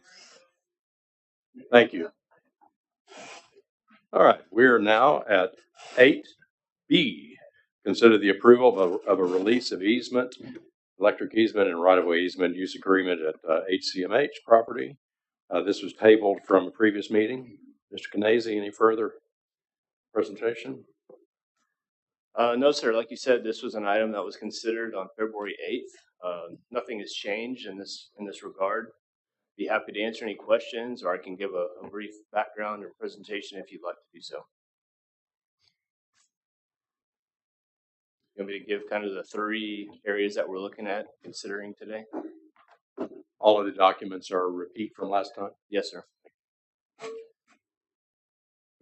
Chris, if you could just talk a little bit high level about this right-of-way agreement and the hold harmless things that Certainly. we're agreeing to. Yes, ma'am. So item number 3 here, pages 57 through 66 of your agenda packet. There's a couple of areas where a parking lot, one particular case, was built into the Windcrest right-of-way. It's basically in the packet for your consideration as a right-of-way use agreement, such that it's recognized that that improvement was built in the right-of-way and that council doesn't have any objections at this time. Similarly, there's a couple of buildings built off of Rubin Street, one of those being built in a setback and one of them being built in an electric easement. So similarly, just acknowledging those in a form of a use agreement. Let me ask you, Chris, it's always the case that, down the road, is there any possibility to move them just in case the city ever needed to? Looking at the development in that area, I don't think from an electric department standpoint, we would need to make any additional improvements. We would serve that from a different direction. Can't speak to the setback requirement, but from an electric public utility infrastructure standpoint, I think we're good.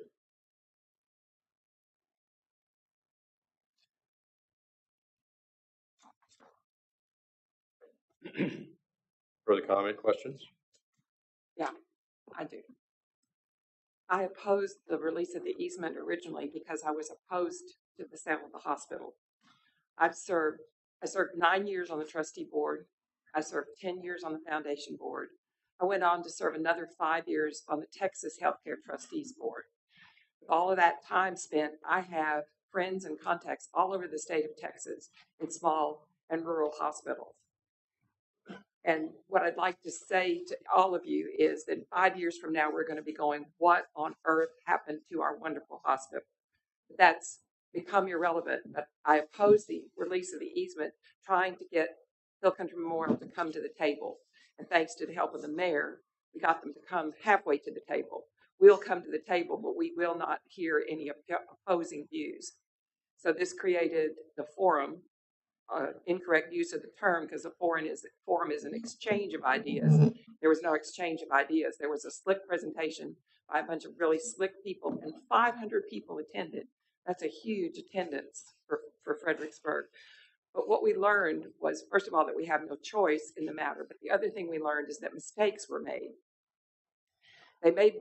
Jane Pope admitted that they made mistakes not coming to the community sooner on. Right after the deal was done, they talked to a bunch of rich donors. They had a meeting for the old boards, which was poorly attended. They had a meeting with the hospital staff, which was a pretty belligerent meeting. But they never went out to the community in general.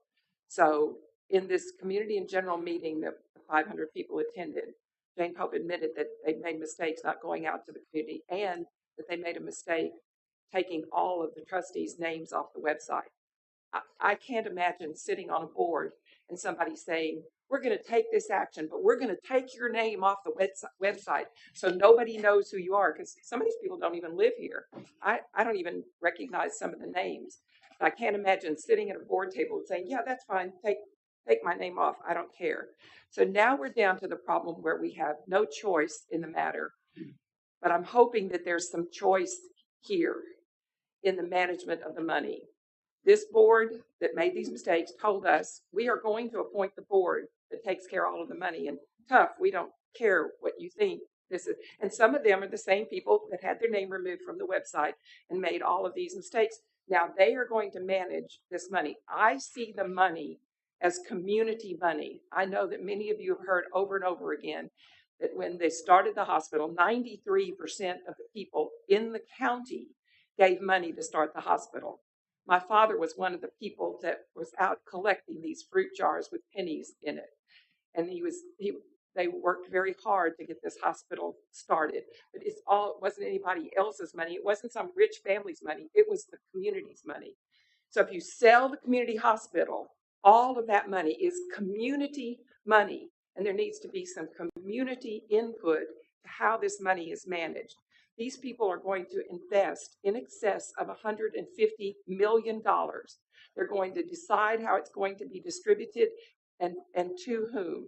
And that needs to come from the community. We talked about this at a joint meeting of the county and the city yesterday.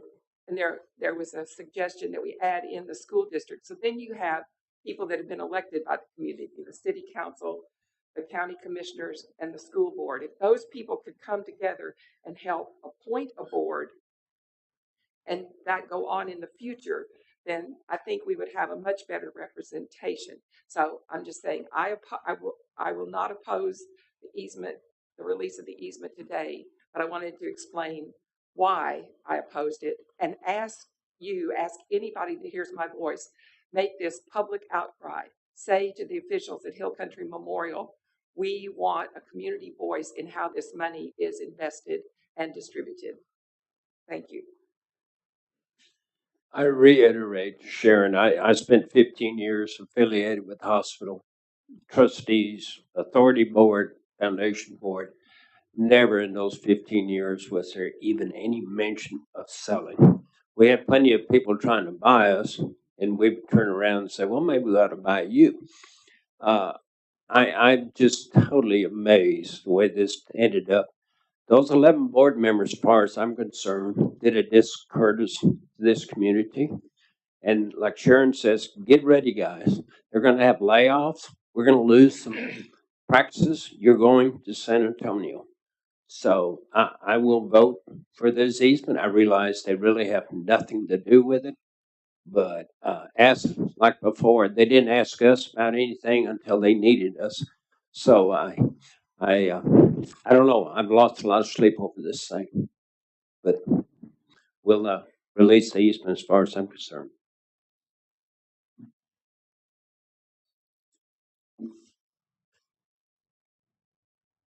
I'd like to say I agree with Sharon. I think we do need community voice on the Legacy Foundation.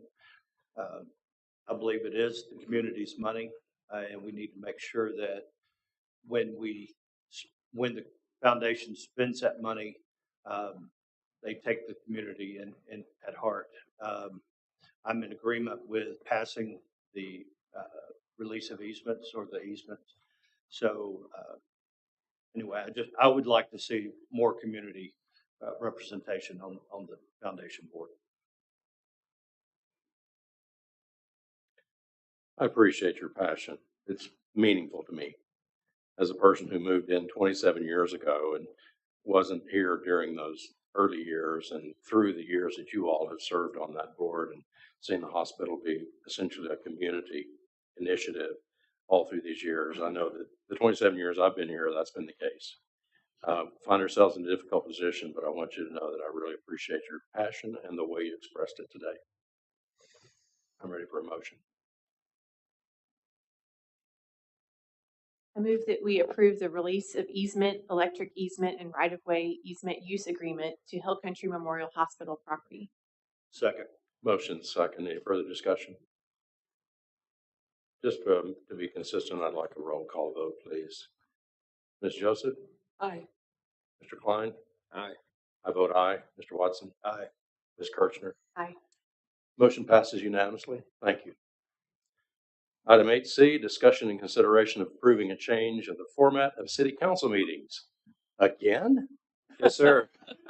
Mayor, Mr. Bell. Mayor and Council, I've got an easy one for you today. So September 6th, last year, during a special meeting, we discussed making a change to the format of council meetings from 2 regular, what I'm calling business meetings, to a special meeting, the first meeting of the month, this particular meeting, and then a regular meeting. The idea was that we would have the special meeting more of a work session type meeting where there wouldn't be that much action taken. It would be open discussion of just a couple of items on the agenda. Well, that hasn't worked out perfectly because we have so much business to take care of. So I would propose that we go back to 2 regular meetings and just have a work session as needed. I would recommend that probably every other month, but we don't have to schedule that formally. We can just schedule those as we go along. So again, the proposal would be for the council to approve going back to 2 regular meetings a month instead of 1 special meeting and 1 regular meeting each month. Since we did vote on this September 6th, we felt it would be appropriate for the council to make that change formally. This does not show up in our council rules of procedure. The only thing the city charter says regarding meetings is that we have 1 regular meeting a month, and that's it. And we're doing that. So that's not on the table? What is that? Yeah, the council's preference. It might be 8 hours long, but we could probably pack it all in. I appreciate that, Glenn. Any discussion, council? Is there anything prohibiting us from having a work session type discussion during a regular meeting? We just wouldn't take action on it, or? There's not, but the idea was that we have maybe 1 or 2 agenda items like we did during the joint meeting yesterday, and call it a work session. Again, according to the definition of a work session in the city charter, we cannot take action on an item during a work session. You can during a special meeting or a regular meeting. So again, just to keep those conversations very high level, comfortable going into that meeting, knowing that you're not making formal decisions. We felt that workshop designation for that every other month meeting would probably be best instead of coupling that with action items. If there's something that you want to discuss during a regular meeting, we can certainly do that. Some of the items, though, might better fit on just a workshop. Like I jump every time we get an alert that there's a special meeting. I'm like, oh, is this something special? Right. It's just a regular meeting. Right. So the proposal is to 2 meetings a month as usual. Yes, sir. And those would both be regular session city council meetings. That's correct. And then, as needed, the workshop sessions that may or may not come out of it with action. That's correct. Okay. Does that work for y'all? Yeah.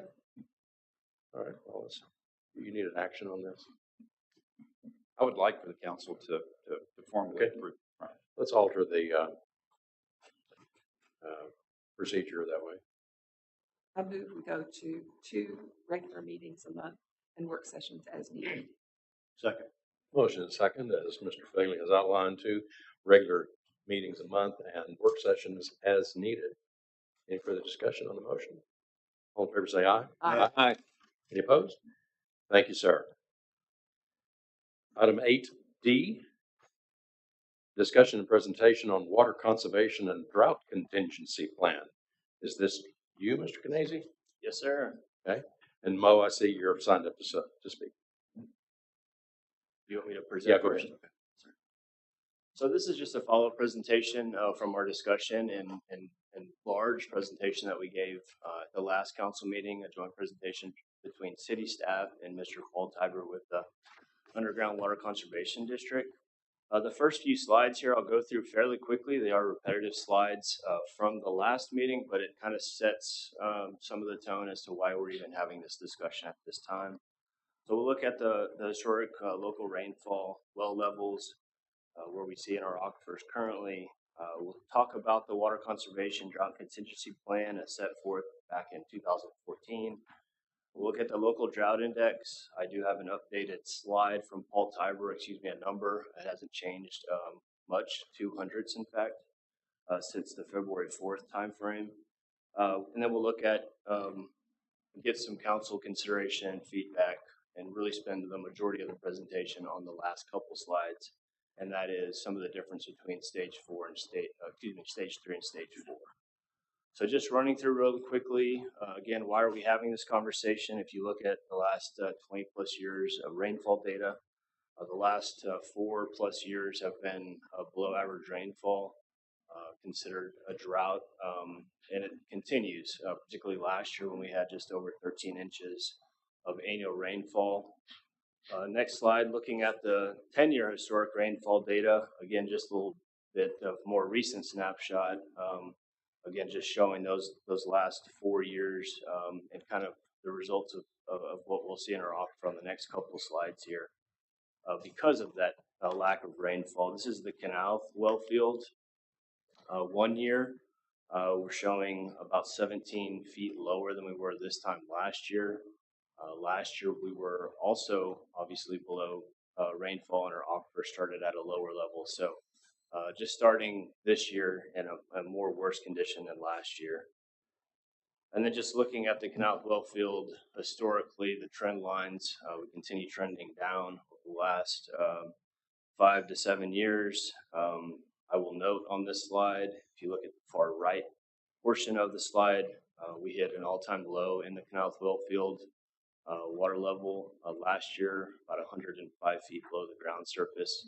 That was much lower than we were, or about 7 feet lower than we were in 2011.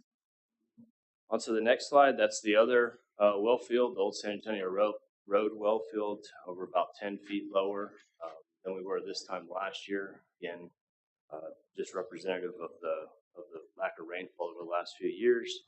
And then historically in the old San Antonio Road, just looking at the trend lines, which are similar to the canal well field trend lines, and continue to not quite reach where we were the previous year.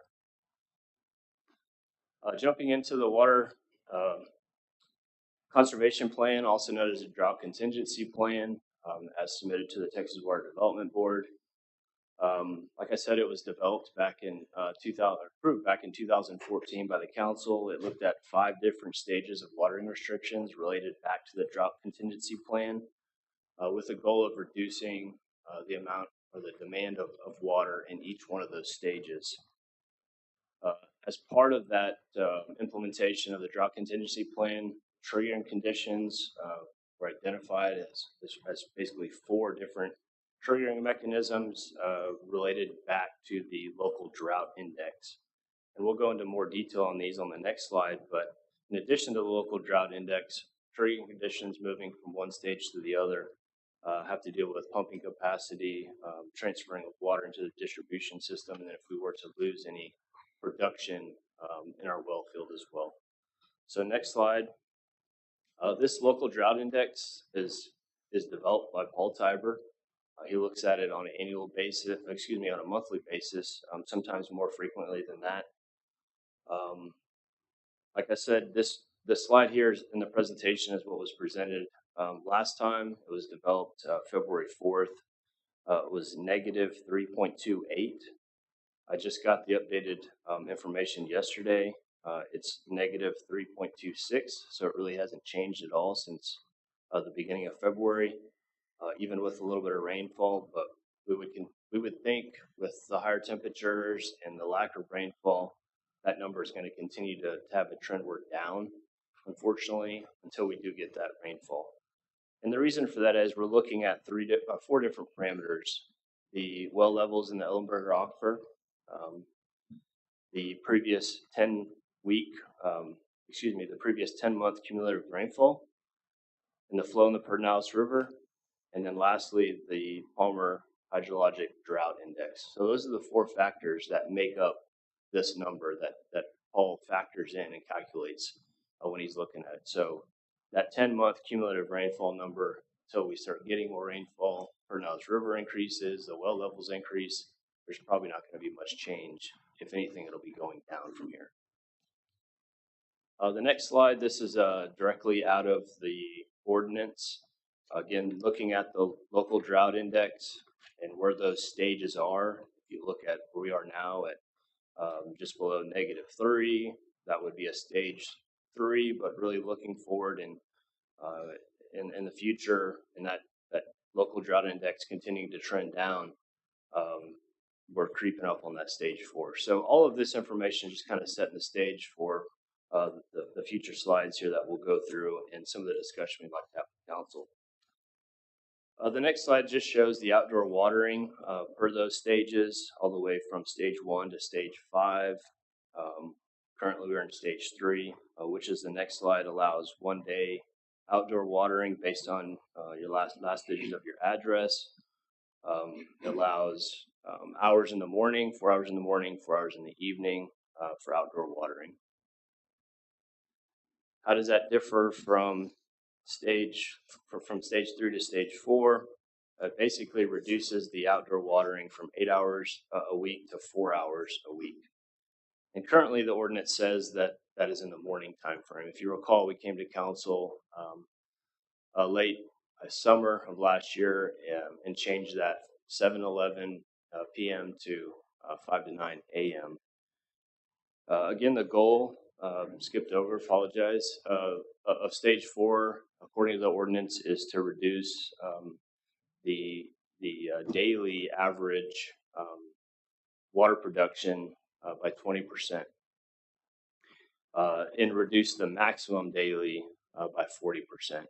So pretty aggressive when we start looking at how much water we're delivering to our system and pulling out of the ground. So jumping right into some of the considerations and some of the discussions, please stop me and we'll have discussion items on each one of these.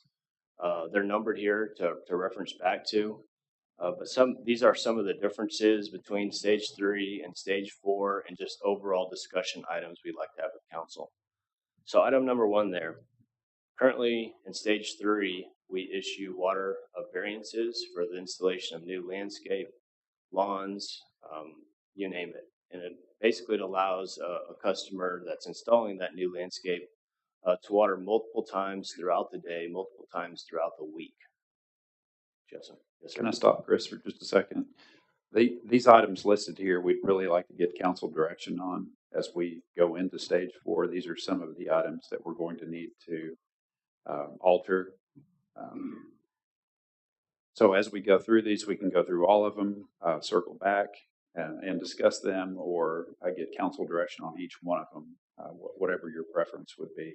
So are these requirements that are stated in some ordinance that we would be Some making of a change to? Some of them are, and some of these items are at staff discretion, but we would like for council to provide just a little bit of direction regarding your preference.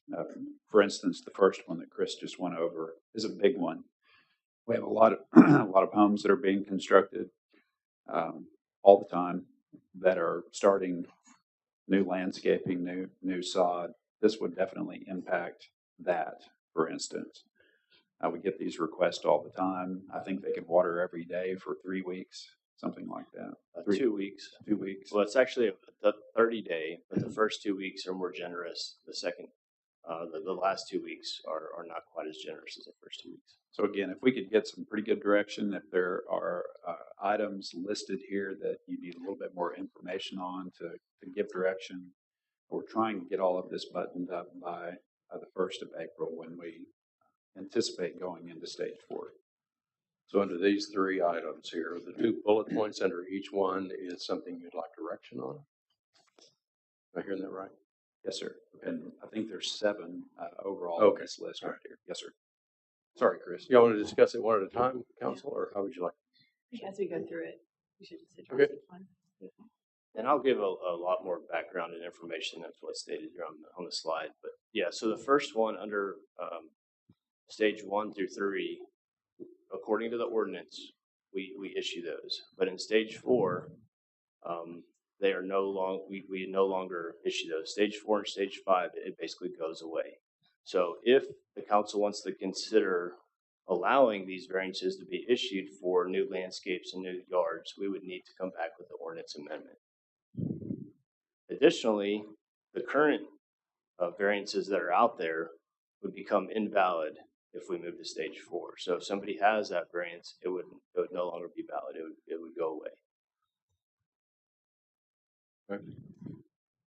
That's tricky if they've already put the sod down and then you pull the. Well, just remember, you're affecting the employment people out there, people that do that for a living. It's easy to say don't do it anymore, but you're going to have some jobs. Well, Certainly. They can learn to xeriscape. You don't have, I mean, why would the jobs go away? Well, the landscapers, that's what they do. They can put in lawns that don't need so much, or yards that don't need so much water. And so one thing that could be changed Well, I agree with that. is maybe the amount. I'll just go through the day 1 through 14 allows 3 times per day each day.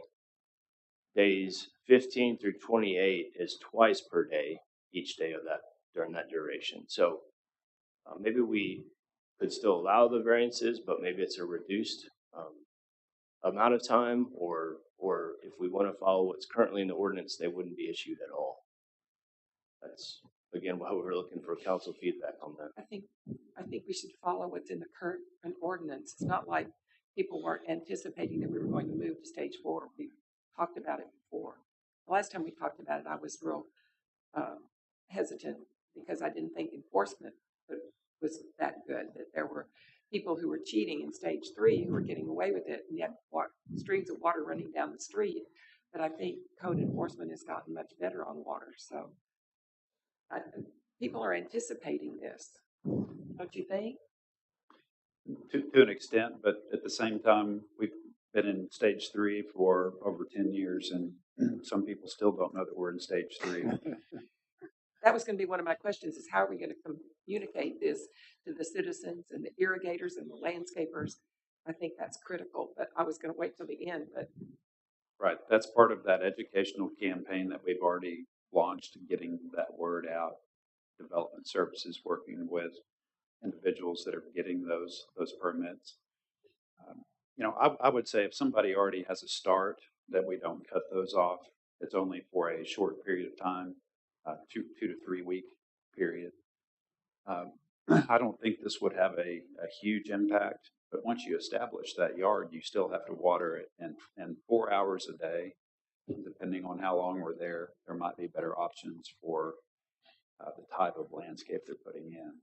So I understand that this is impactful. I understand that it could impact jobs potentially, but we're trying to make sure that when people turn their faucets on, they have water. When we're talking about reducing the amount of consumption, we're thinking about our elevated storage, making sure we can put out fires, that sort of thing.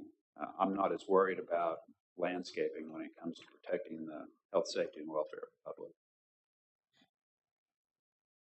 I would be in support of keeping the water variance invalid for stage 4. I think anytime we try to encourage growth of some sort of plant that needs to be watered so much to get formed, that's not really setting it up well for success because it gets dang hot out here. So I'd encourage any kind of xeriscaping, drought resistant plants as they work on their landscaping. Let me ask you, this question's come up many times that, of course, Big Ranch gets water from us. I hear they pay us twice what we normally pay, but they don't have to, they don't follow our stage as far as watering goes. They they do work with us very well regarding the city's watering stage. I might ask Mick to weigh in on this. He just provided me with a little bit of information from a meeting we had discussing this specifically last week. Mick, can you do that? The Texas Water Development Board rules on drought management, water conservation, will provide us as a utility provider, water utility provider, to impose our drought management rules, including the stages, on all of our customers, whether they're in the city limits or not. We do have some restrictions on how we can enforce that, but the rules do apply. And there are penalties in our ordinance for violation that can be enforced as a utility provider and not as a city, so to speak. So I think they are required to comply with our stages if they're one of our utility customers. I will tell you that we've had pretty good luck getting Boot Ranch customers to comply. A lot of times they're second homes, the system is set, they don't have a lot of control over that. The current Boot Ranch ownership is very good at getting that compliance in line with city regulation. I'd be more concerned about the new yards going in out there because there's a lot of construction. Do they fall under the same Yes. stage 4?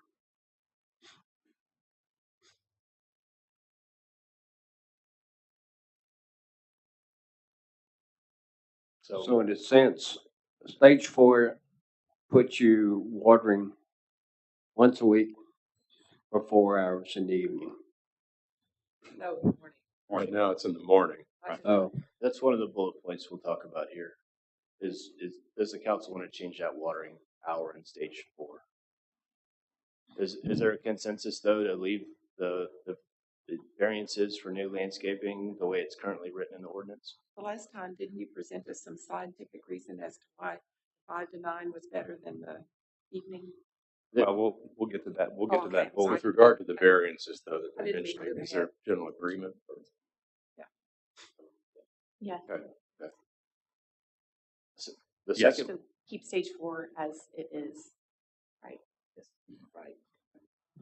Thank you. The second bullet point Hang on here. a second. Keep stage 4. The as way our ordinance stage is currently, 3. no, as our ordinance is currently written, we allow variances in stages 1 through 3, but not 4. So we don't want to make any changes to that, meaning there will be no variances granted in stage 4. Okay. And I would note all of these bullet points will be summarized in a declaration that is made to move from stage 3 to stage 4. We're just trying to get that clarity right now to when we make that declaration. The next bullet point here, allowing water customers to water with drip irrigation, handheld hose, or bucket. Currently, that's allowed any day of the week during those watering hours.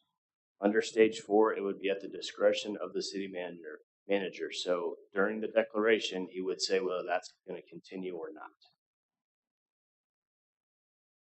You find offenses in that area? I would have to, I guess, ask code enforcement. None of them are here anymore, right? There you are. You find we do encounter people who, upon receiving a violation, indicate that they're using drip irrigation. Ted, could you please step up Hold here? it a second, Ted. Step up and speak. Thank you. Go. Yes, we have encountered people who, upon receiving a violation from watering, decry they're using drip irrigation systems. When we get water printouts from utilities, they show a large amount of water usage per day, and we've been giving warnings to those people in the past, just as an educational kind of thing. And some of those people have said, you know, we have a drip irrigation, and therefore I'm okay on that. From what I understand, talking to some irrigation people, that drip irrigation systems are also more prone to having leaks, or leaks when they're there are harder to see because it's underground or associated with a bed or something like that. So, but yes, there are people who use drip irrigation. Does that answer? Yeah. Thank you.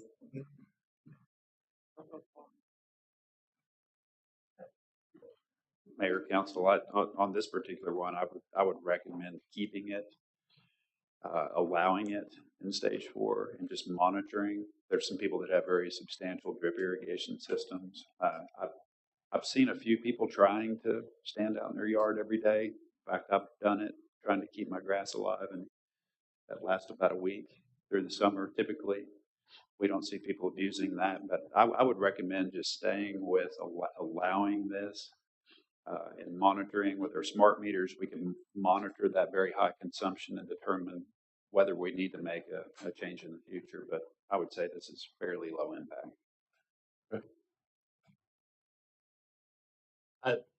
I do know of a couple of people that drip irrigated their whole yard. Right. And it'd be interesting to see a comparison between a drip irrigated yard versus a sprinkler. If you can give me the address, we can check that one against the one next door. Okay. For instance, or the average. Okay. I think I know which one you're talking about. It is a very efficient technology, for sure. In fact, if you look at big farms, they're going to drip irrigation as an efficiency because of evaporation and so forth. So it's a very efficient technology to water and irrigate with. Okay. So if we're using the smart meters to determine if someone's using too much water or has a leak in their system, do we have a limit to the amount of water they can use? No, ma'am. Not at this time. We don't. Then how does it help if I have a drip system that's leaking into the underground and I use a lot of water? Is that going to be a violation of stage 4 or not work? I don't know if we, if a person had full drip like Bobby's talking about, you could compare that against a house that has just standard surface irrigation, and depending on how many of those we do have, there may be a larger impact or a lesser impact. So again, I would recommend leaving it like it is and letting us monitor those homes for usage, the very high consumption. We really should see a substantial decrease in the volume of water used, and if it looks like the drip irrigated homes are causing a huge impact, then we might make an adjustment to that at that time. Is there any restriction to volume in stage 5? Yes. This is all about time, but it's not about amount, which is the ultimate concern, right? No outdoor watering in stage 5. And what is the percentage of our residential water that is used for outdoor? It's 70%? 60 to 70%, correct. Right. I just want to make sure we're really monitoring it, Right. ready to make a change. Under stage 4, the ordinance currently does allow council to implement water rationing. I wasn't gonna, have that. Hopefully we don't get to that point. Hopefully we can meet those reduction goals with these bullet points that we're going to discuss. But the stage 4 does have the ability to start those conversations as well, should council feel that we need to go there.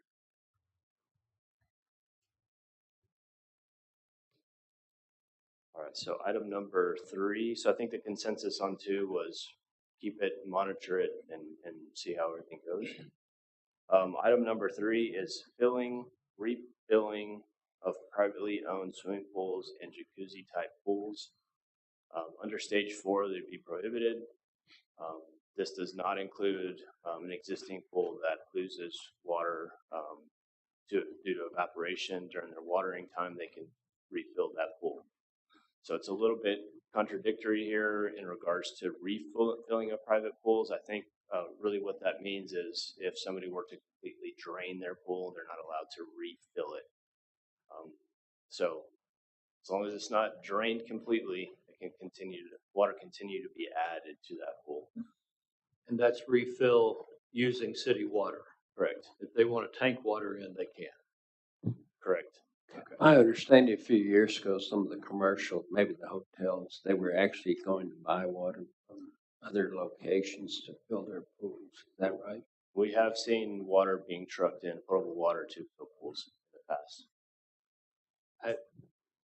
Can we monitor where that trucker gets their water? Good question. They could go right out city limits.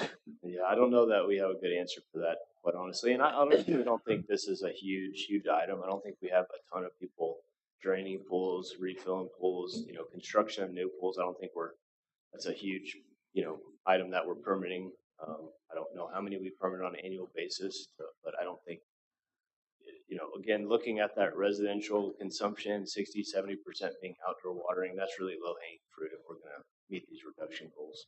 Well, full disclosure, I built a pool last year and I got a price to truck water in to conserve city water. What I found out, the trucking company said, we're getting the water 2 blocks away out of a fire hydrant, and it was going to be several $1,000s more just to haul that water from that fire hydrant to my house than using city water. So get a long hose. So if there's any way to monitor that, that would be good. What is the volume of your pool, Bobby? Do you know? 9,000 gallons. 9,000. Okay. If we had 1,000, 20,000 gallon pools in town, that would be the equivalent of about 10 days of water consumption, overall water consumption in town, if they were all drained and refilled each year, just to give you an idea. So if we had 1,000, 20,000 gallon pools, that's the equivalent of about 10 days worth of watering. A little bit less than that, actually. So again, as Chris mentioned, not a huge impact, especially if we're just topping them off. And I understand that if you build a new pool, you really have to fill it up with water to ensure that the structural integrity of the pool is maintained. Can't stay dry for a long time. But there are other ways to fill it. There are other ways to fill it. Right. So again, a little less substantial impact overall. Not a huge impact to the water savings equation. Go ahead.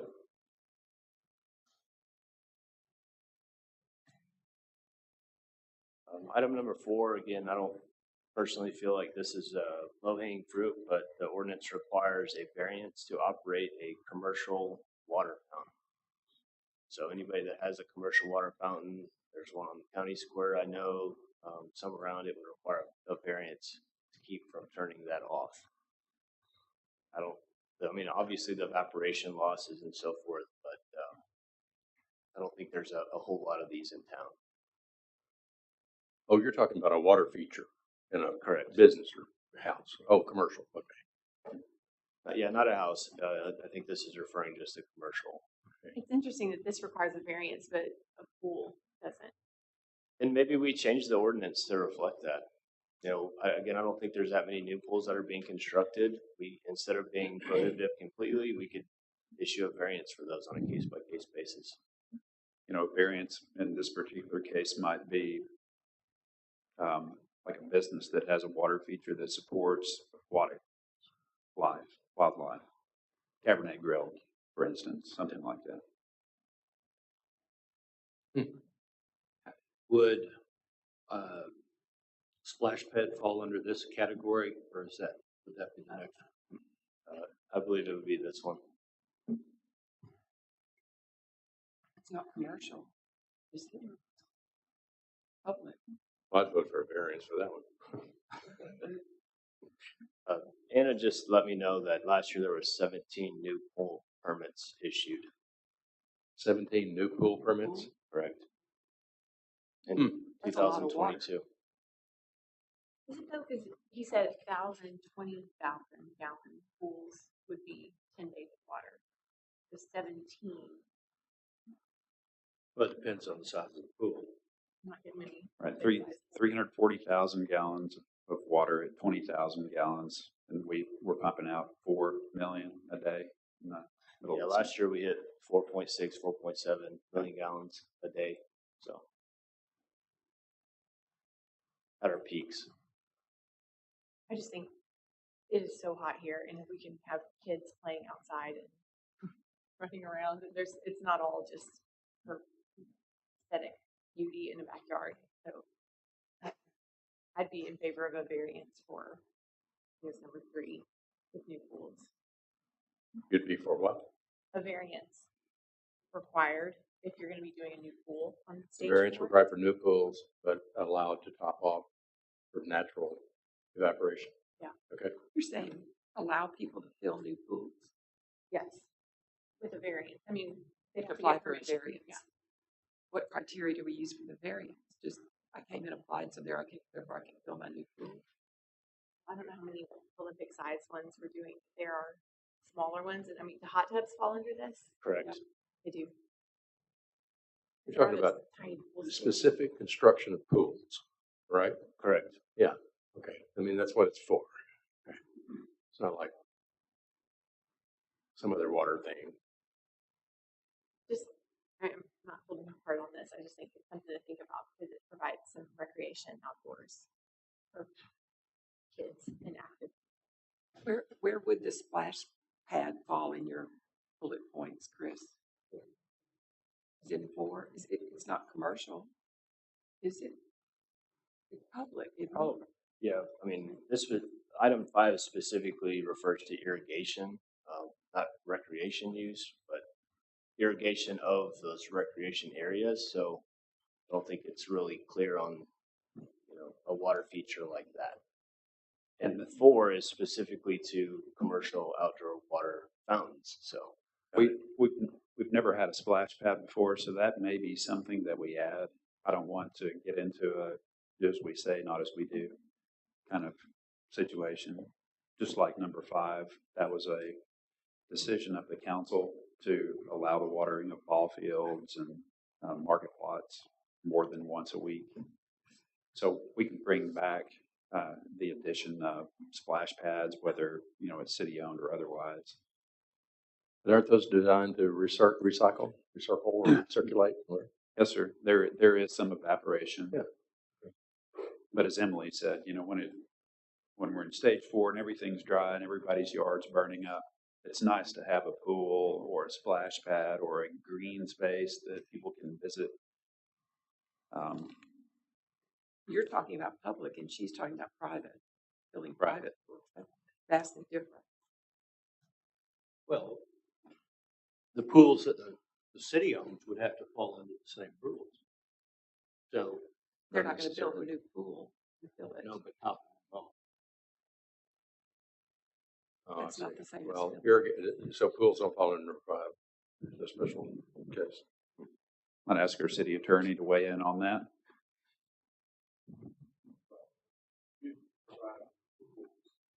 Waiting. Like a splash pad, I guess. Can be prohibited entirely in stage 4.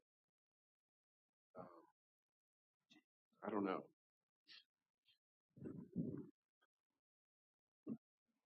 It's hard to make this decision without knowing how many pools, there are that are in 17 a year ish. We have no plans for a pool. I'd like a pool. Does that count towards the total? I don't know. Can't make us personal. No. I'm just saying, without knowing specifically how much we project that would be used. Again, do you have any idea this year how many pools will be built? Any indication?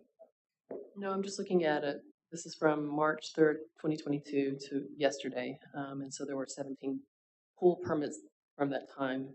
It doesn't specify the amount of how big it was. I mean, there are lap pools and there's large pools, so it doesn't specify any difference in the size. If you would like, we can look back over the last 5 years and let you know how many were constructed and do our best to determine how many total there are in town so you can better make a decision on this. You want to move past it? Well, here's where I'm struggling. We're having a discussion about moving into a more urgent need to conserve water. And it feels like we're discussing how we can manipulate or massage that to not make it too hard on people.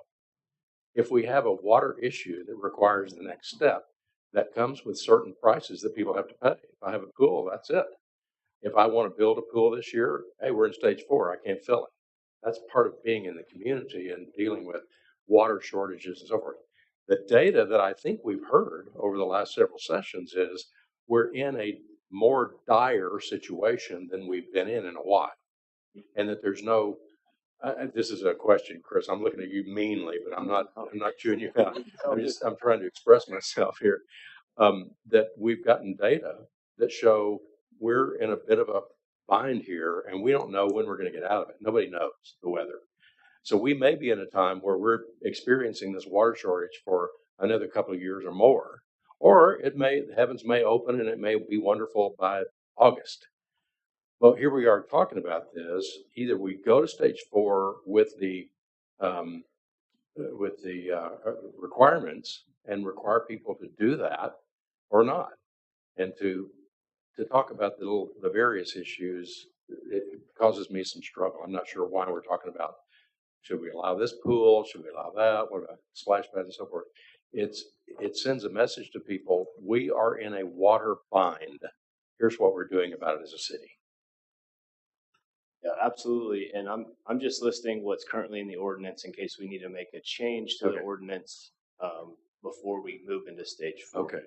Well, regarding my speech, do the things that are in the bullet points that you mentioned cover what I said? In other words, do you feel like that's an urgent enough message that folks, we've got to look out for our water resources in 2023? Absolutely. Because I'm willing to just let the staff deal with it on the basis of that. You guys look at the data all the time. If we go to stage 4, and all it means, stage 4. Sure. That's why we're trying to get ahead of it. Okay. Before we get into that heavier watering period, and then we try to make a change. Okay. Trying to get that information out to the public. Okay. Because there's a lot of stuff. Once we get that feedback, to make that change to stage 4. Yes, the one thing I would like council to consider is the difference in daily time, because it does favor those who have automatic systems. Doesn't it? 5 a.m. to 9 p.m. Yes. Yeah. Yeah. And my son's in landscape irrigation in Austin. Talk about restrictions. And I asked him, does it matter the time of day, really? I mean, if you have spray, it does, right? Because it's evaporation and the heat and all that stuff. But I shouldn't have said that because I listed him as an expert. But in his opinion, in the evening time is not any more use of loss of evaporation than early morning.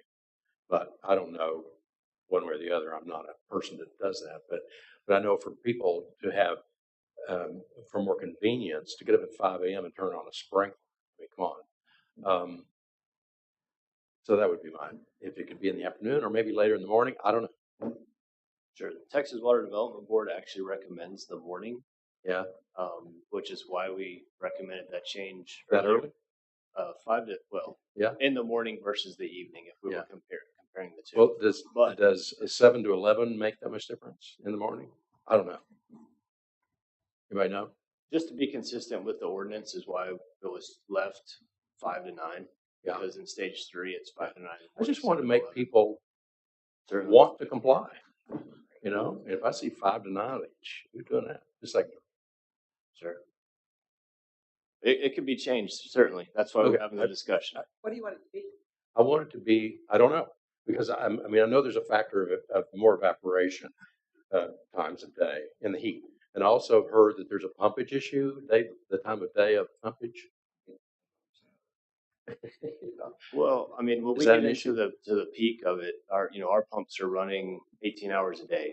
So there's not. I thought I heard a factor. I think the biggest deal is on the weekends. Currently, that's where we play catch up, and really getting ahead and letting those rest some. That's why we didn't allow any outdoor watering on the weekends. Well, I don't have an expert opinion, obviously.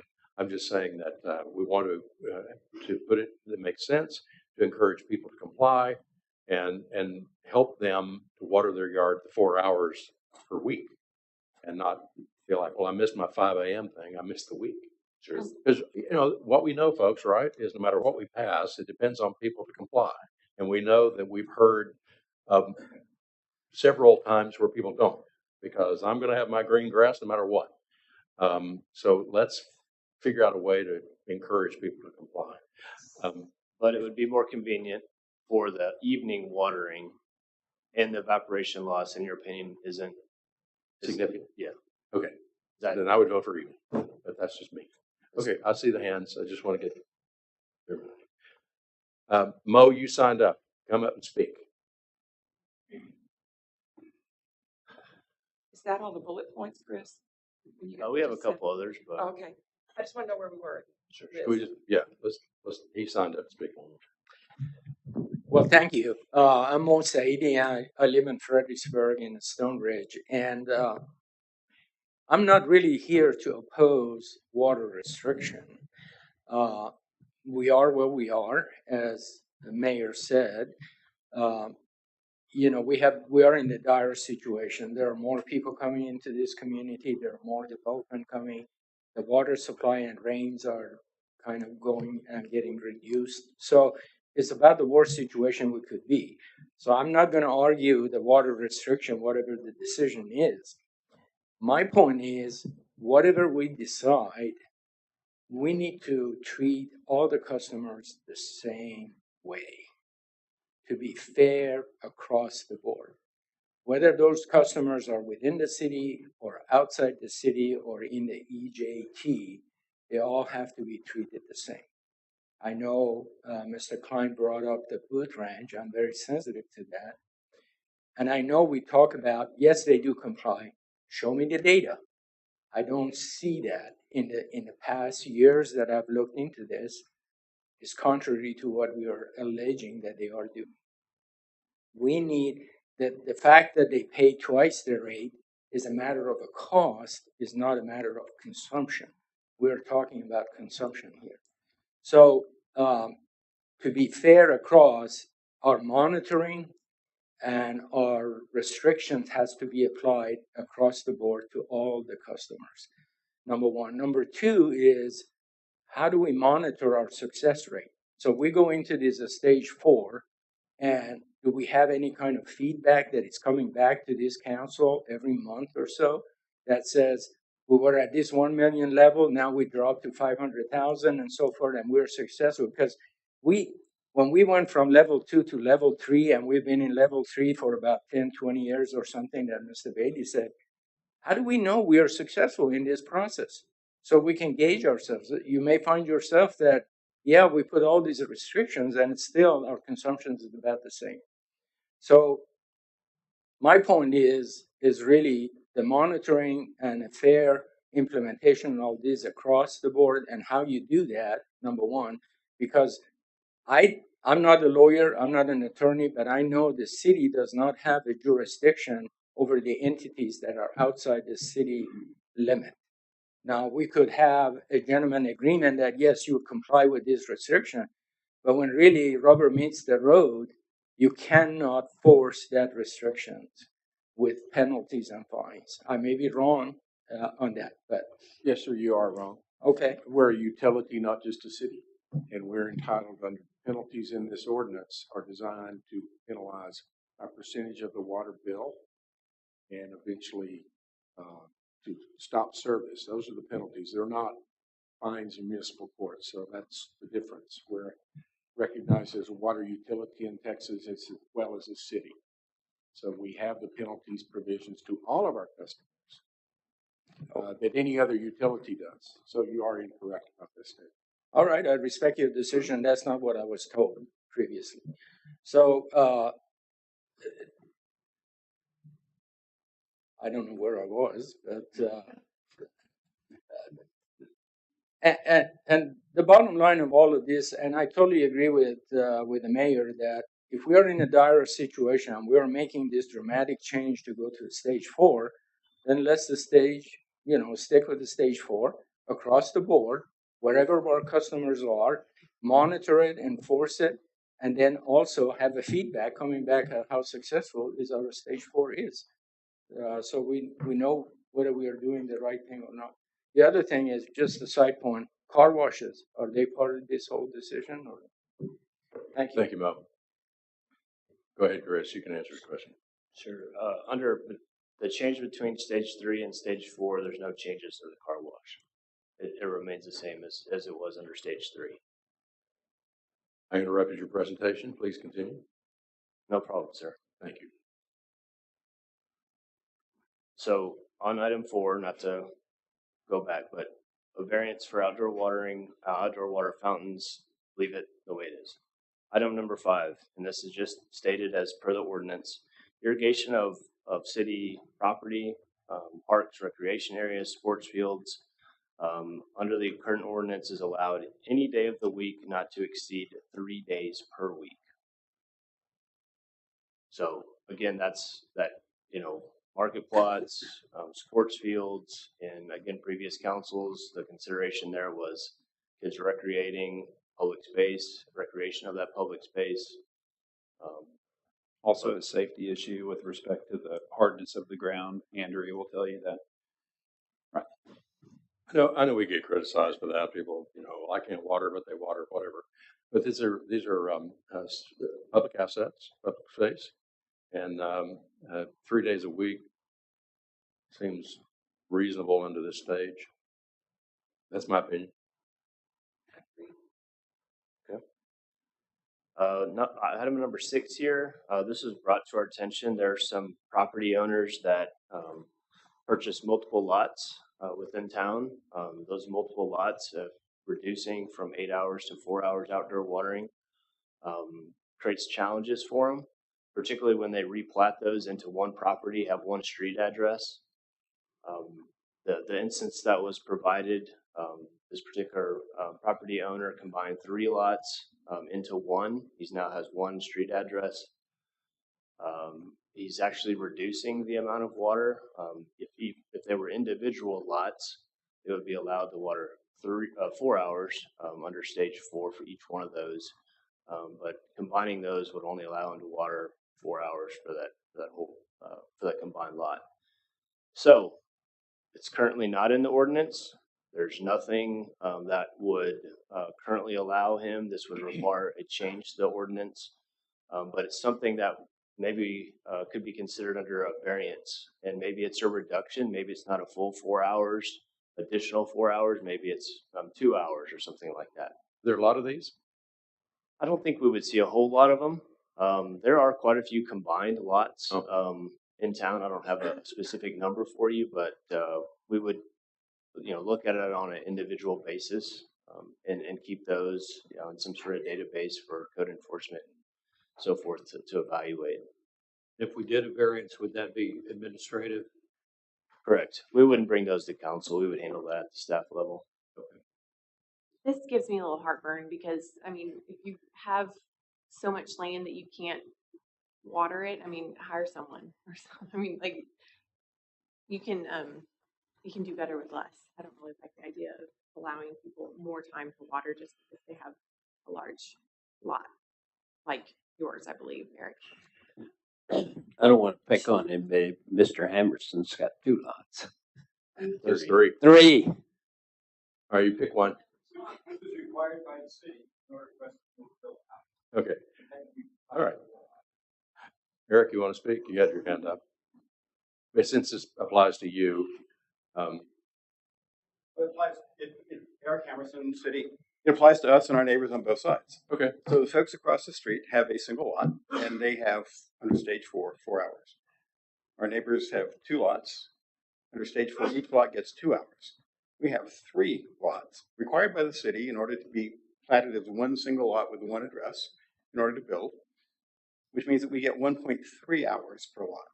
The proposal was, if you have additional lots, you don't get 4 extra hours, you get 2 extra hours. So you still have significantly less watering. In addition to that, we put in a permeable driveway when we got there. We put in a permeable sidewalk. We put in water tanks to catch rainwater runoff. We have on-demand water heaters so we don't run water inside the house. We've got low flush toilets. I grew up in El Paso. I understand the problems of water. And so we built the house to be as water efficient as possible. But the idea that right now the city, except for city properties like market plots, treats your watering as your street address only, not the number of lots. Market Plots doesn't get 4 hours once a week. The football stadium doesn't get 4 hours once a week. So if you have larger properties, the city's still saving a significant amount of water by allowing people to have an extra 2 hours for an additional lot that they have to. It's contiguous space. And on your proposal about the difficulty of watering early in the morning, why make it just 4 hours? Why not say 2 hours in the morning from 6 to 8 and 2 hours in the afternoon from 7 to 9? Okay. Thank you. Chris, we're going to let you get through this sometime today. Well, item 6 again would be an addition to the ordinance if that's something that council wanted to consider, as Dr. Anderson just presented. There's nothing currently that would grant the variance for such a case. Council, what would you like to do about this? Do you want to, what would you like to do? I won't make any recommendation. He's asking for specifics on these bullet points and direction on these, or the numbers 1 through 7 too, right? The thought is that we would bring a ordinance before council for consideration at the next meeting if we do need to make changes.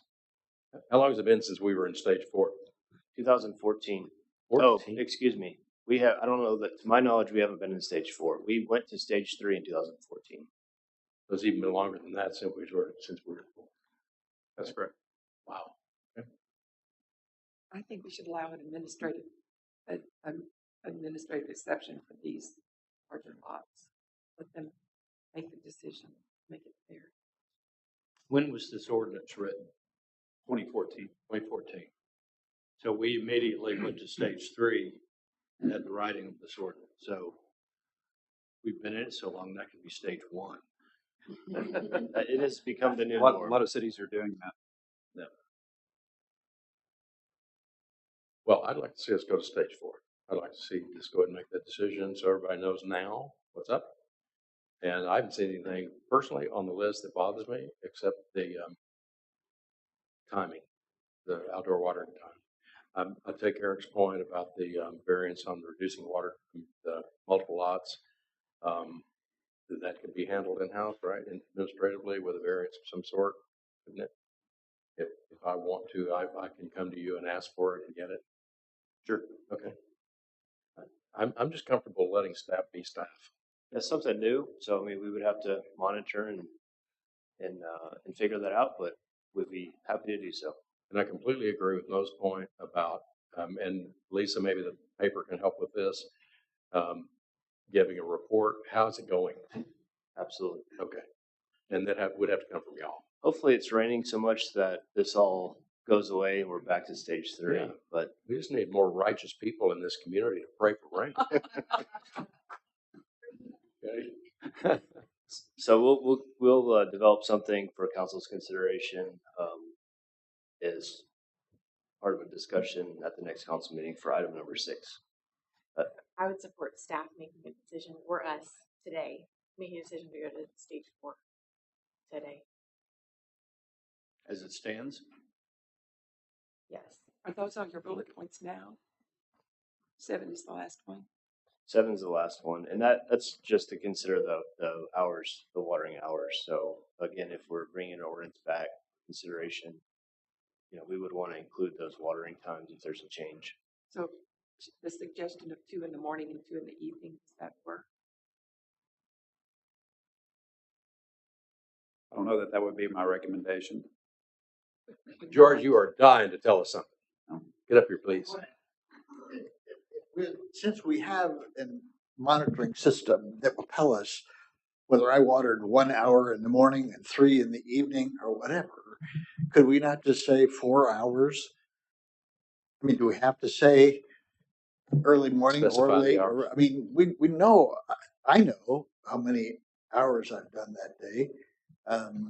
Why can't we just tell people 4 hours? Well, I'm wondering if it's a code enforcement issue. Like if they're driving around after 9 a.m. and you're watering, that's obvious infraction. If it's just 4 hours a day, you can skate forever, right? So it's an enforcement issue. We ask. I know, but We ask the enforcement guys here.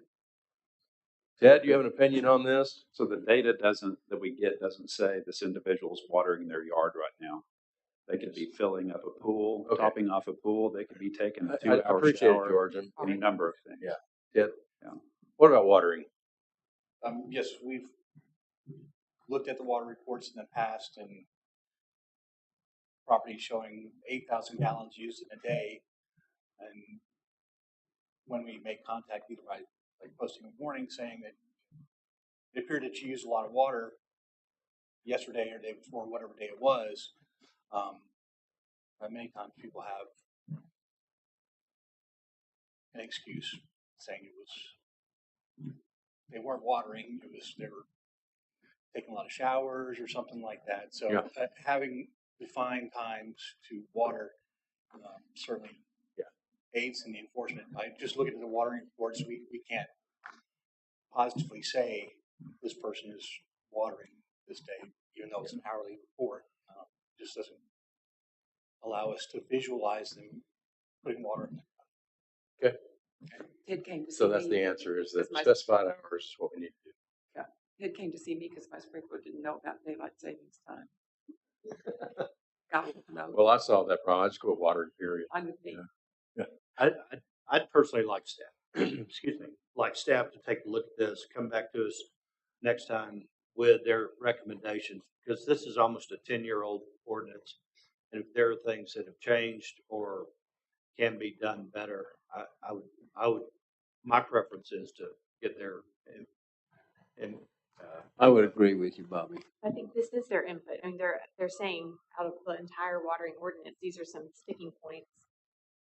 So they're bringing it to our attention. So we need to make a decision of what we want today, so that they can, if you want to come back again, or Clinton has the authority to implement stage 4, or whichever way we're going to So do it. again, we're committed to stage 4. We've talked about going into that April 1st. These again are a few of the sticking points, and I think we have pretty good direction from the council.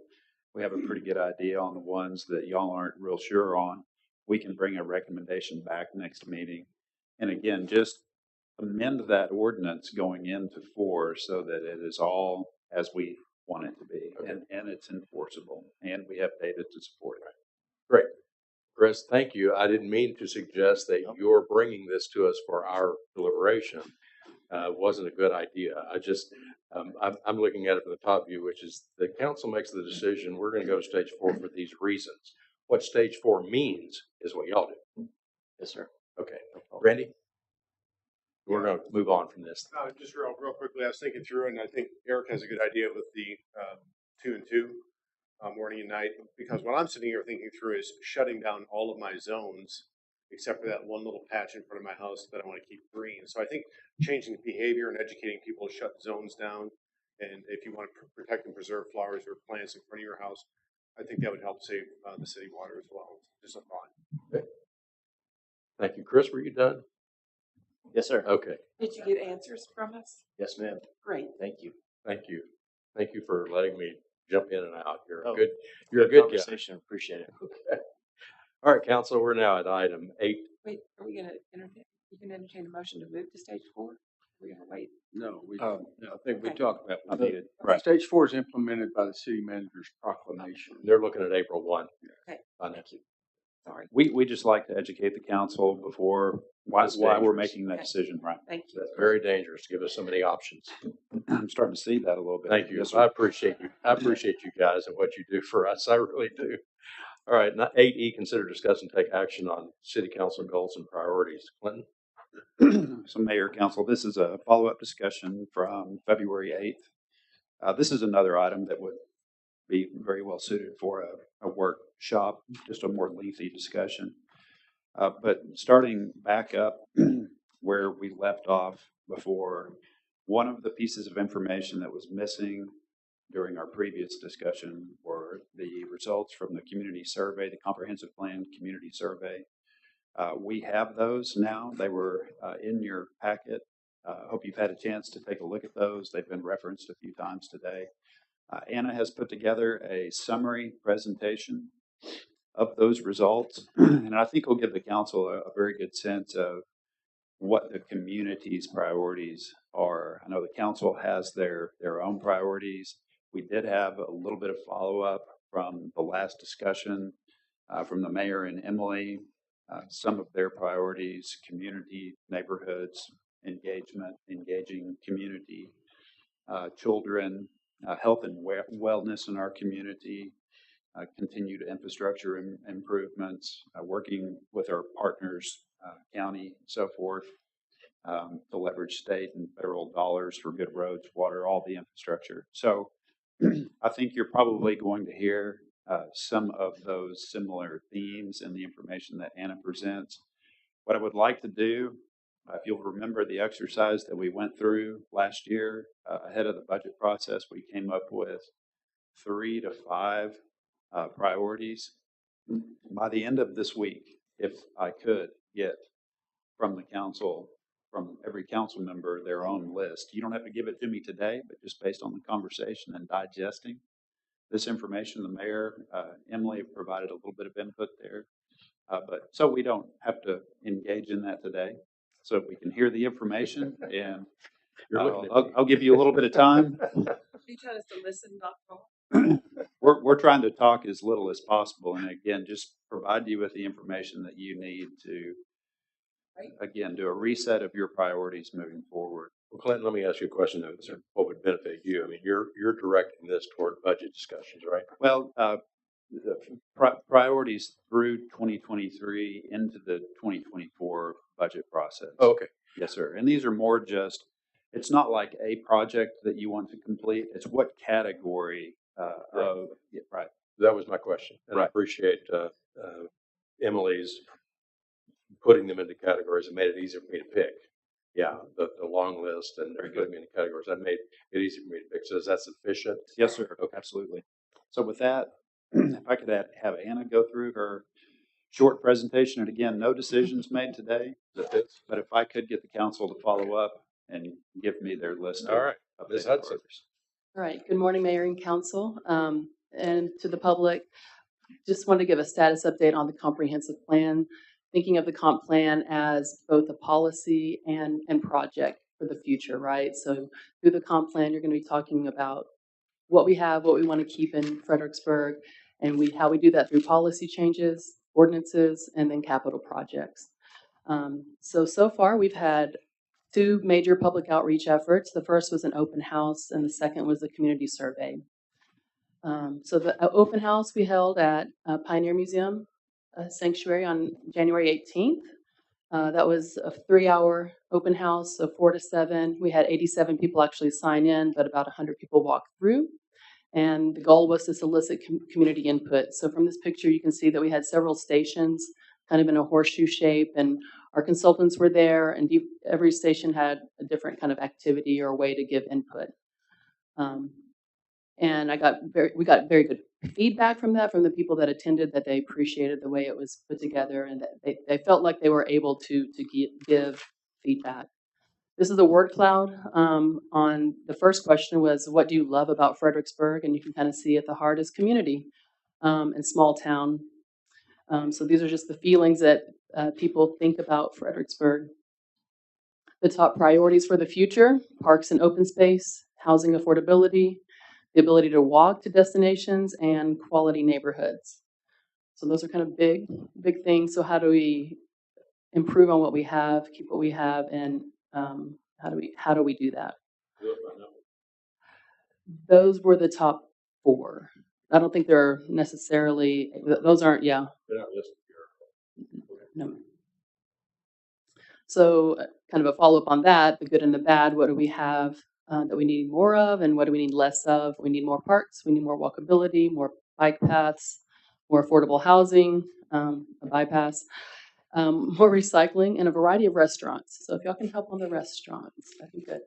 No, we need less short-term rentals, less alcohol-based businesses, less semis on Main Street, and less divisive issues. I agree. One activity was called City Council for a Day. So there were several buckets put out and different categories for people to spend $100 as if they were making the budget for City Council. And the number one top priority by money. Again, right, we can have ideas of what we think are important, but when it comes to spending the money, these are the buckets that people are putting the money in. They're putting their money in new trails and open space, parks, and sports facilities. Improved traffic, additional recreation facilities in the existing park spaces, and some money for economic development to better compete with surrounding communities. And then some other that were set aside were hike and bike trails and limiting short-term rentals. And this is my favorite, if we listen to the kids. I will say the attendance was as normal in Fredericksburg, a little age skewed, a little of an older age group, but we did have some kids come, and this was definitely my favorite part of the evening. What do you like about Fredericksburg? Lots of playgrounds. What's something you want in the future of Fredericksburg? Swimming pools. What do you not like about Fredericksburg? Grown-ups. That was your kids, right? Oh, it's fine. Sorry. I think my kids would totally agree. Totally agree. And You've got some work to do at home. when in doubt, when working on this in the future, something we do not need in Fredericksburg. Dinosaurs. Dinosaurs. That is cute as it can be. Good. So that was the open house. And then we did the community survey that kicked off just slightly before the open house, and it stayed open until February. So from the survey, we had a little over 1,100 total responses, and there were a total of 24 questions. And again, it was to solicit initial community input on the similar topics. So a lot of the questions were similar to what was at the open house. This is a breakdown of kind of the areas that people live in. These seem a little arbitrary and where the lines were drawn in areas shown, but the vast majority of people that answered live in the city, and then 265 people live in the county, not in the city, but obviously rely on city services for a lot of their needs. And then 18 people responded that don't live in Gillespie County. Again, just to show you, this was a little skewed in the results. If we look at who was responding to this survey, 85% of the respondents own their home and only 8% rent. So when you look at this, just think of who's answering to. Again, this slide shows the same. Over 60% of the respondents were over 50 years old. So we've got to do more to reach the younger audience. Again, employment status, kind of an interesting breakdown of people that work here or work from home or commute from neighboring or out into neighboring communities. And then very similarly, this question of what do you love about Fredericksburg? In this response, the overwhelming majority was by far small town. And I think the sentiment was very clearly, we want to keep our small town charm, the history, the heritage, the ability to get around in a short amount of time. So all those things that people that grew up here love about it, and the reason that a lot of people move here. So I have a question. So the size of the font on this word cloud shows higher interest in that. Yes, ma'am. Thank you. Now, these are in numerical order, neighborhood issues and priorities. So the question was specific to something that the city needs to work on in your neighborhood with some sense of urgency. Number one was managing STRs. 2, increasing affordable housing options, reducing crime, providing more parks in neighborhoods, improving existing streets and sidewalks, improving condition of existing housing, increasing code enforcement, adding sidewalks and bike lanes, and providing more trails. Playing off of that, top priorities for the future. I think these are a little bit more general, not necessarily neighborhood specific, but again, parks and open space, affordability of housing, quality of schools, community character, and employment opportunities. And then asked a more specific question about the type of housing that we need more of. Single family was the clear preference there, and then garden patio. Those are the small homes with no or small lots, and townhomes and condos, apartments, and then senior and retirement at the bottom. And this is a comp plan and parks master plan, so there was a section just dedicated to parks. And these are some of the big themes that came out of the questions on parks, just improving the quality of what we've got, people definitely have a positive relationship with parks. You know, they think they add to the economic and viability of the city. I thought this was an interesting comment. The city should publish ways people can volunteer to help at parks and how the public can donate directly to parks. I know there's a talk of maybe a parks foundation, and I think this lends itself to that idea. And only 33% are satisfied with the overall quality of parks in their neighborhood. Parks, there was a theme: trails, more trails, improvement to existing trails, provide more trails, give me more information on where I can get to a trail, and please provide more trails. Now, trails, this is I've not just like at Lady Bird. I think people are wanting trails. How do I get from my house to your house? You're only a few blocks away. How do we get there without getting on the streets that don't have sidewalks? So I think connectivity and the ability to get around, not just in a vehicle.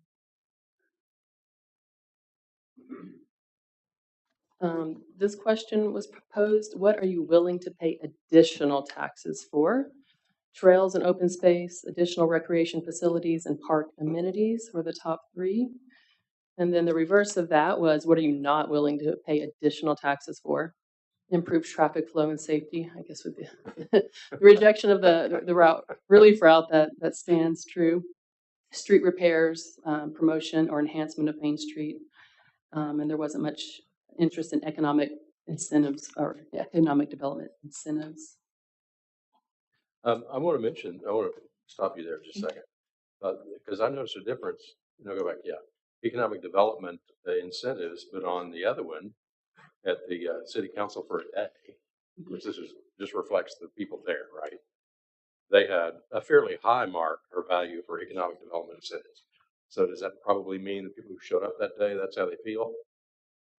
But in general, the community would say, nah, not so much. Right, and the open house, yes, was only maybe 100 people, and this was 1,100. Yeah. So, but I'm assuming everybody that came to the open house, the majority took the survey as well. Yeah. Okay. Thank you. So yeah, again, going through this information, just remember the limits of the demographics that we're showing. We definitely need more input. This is an ongoing, it's a process. It's not just a product. It's not just a book that we reference. It's a process. And so we continue to need more input. And then so with the comp plan too, thinking about beyond just taxes and projects, but the other part of this is ordinances, right? If we're talking about keeping a small town, that's going to be more through strengthening our existing ordinances, and especially the subdivision ordinance. And then looking at some upcoming events that we've got, our Touch a Truck, which is definitely one of our most attended and very popular, especially with young families. This event's March 23rd at City Hall, and so our consultants will be there helping us with our booth, and they're going to kick off a new survey that will be specific just to parks.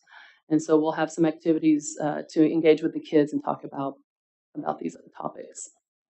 And then HAF will be here on the 15th of April for the Volunteer Fire Department Fish Fry, again helping to promote the survey.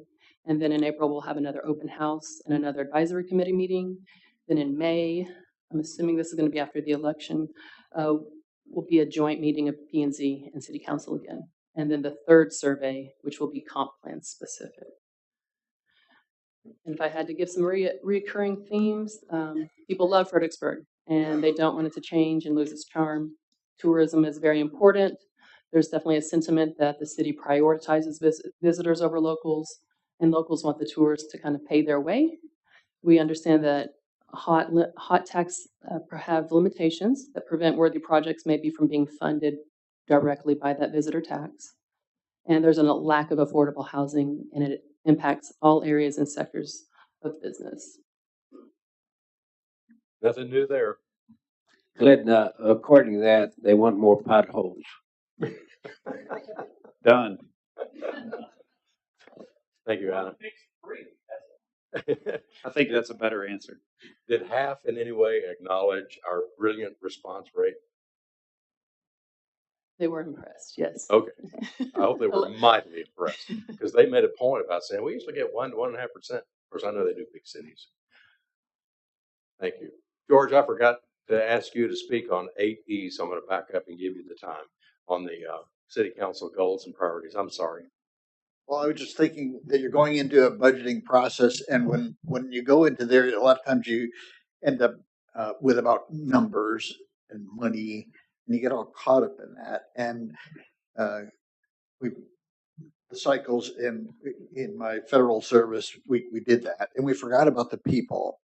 And I think both people and partnerships are important when you go into the cycle, remembering not just what the survey said, but there's people behind every dollar that you spend. You spend it so that they can do their job and feel good about it and have pride in the city. It should be in the back of your mind every time you look at a number that it's about people. The other part is partnerships, especially I think with the county. If we have goals or you develop, you know, where you want to go and spend money here, the more we can partner, I think now with the county and the thought process and where we're going, the better. And so that's all I'm saying. You were there yesterday. Did you I feel was. that was a good start? Yeah. Oh yeah. Yeah. Yeah. Good. I do. Thank you. So we're starting this very early. This year we'll start even earlier next year talking about these things, so we don't just focus on numbers when we get into the budget process. It's a lot more than that. So with that, if you have any questions, we'd be happy to answer those. If not, I would like to send you home with a little bit of homework to return something to me by the end of the week in terms of a short list of priorities based on the information that I've provided to the council. All right. Thank you, Anna. Item 9A, City Manager's Report. And we're going to get an update on the HOT funding process from Shelley right quick. Okay. You run through the schedule right quick, Shelley? Yes. It should be up on the screen any minute now, but you each have a piece of paper that I provided you this morning. I put on the left side what I proposed on February the 8th and then what I'm proposing today. So we already had, of course, our meeting on the 8th, and we had our hot tax orientation, and it was very well attended and very well appreciated by those who attended. Good. So now I'm proposing to publish in the newspaper the deadline for when their applications will be due. I'm going to publish that on March the 15th. So the deadline I'm proposing will be April the 30th. This is the very same day that their financial reports are due. So this way I will have both to be able to put in your packet. So May the 8th through the May the 11th is when I propose to give it to the city attorney and the CBB director to review those applications and provide their input, which will also be in your packet. And then now I'm proposing that the deadline for me to get the packet and all the applications to you would be May the 15th. So then we would hold a special called meeting for you to review those packets, interview the applicants if you have questions for them, and for you to award the funding. So I would start on May the 31st to get all the signatures on the contracts. So if this is a good timeline for y'all, then this is what I will go with for the upcoming hot. Look good, Council? That's great. Thank you, Shelley. Okay. Go forth. Thank you. Wow.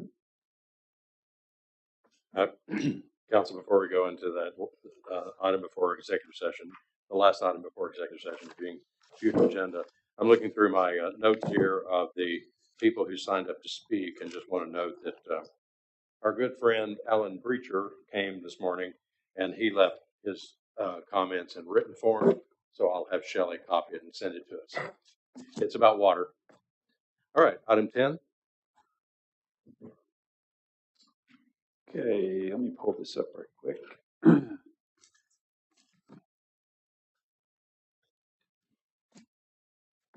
Clinton, I provided a new one to everybody this morning. Okay, do I have a copy of that one? Yes, sir.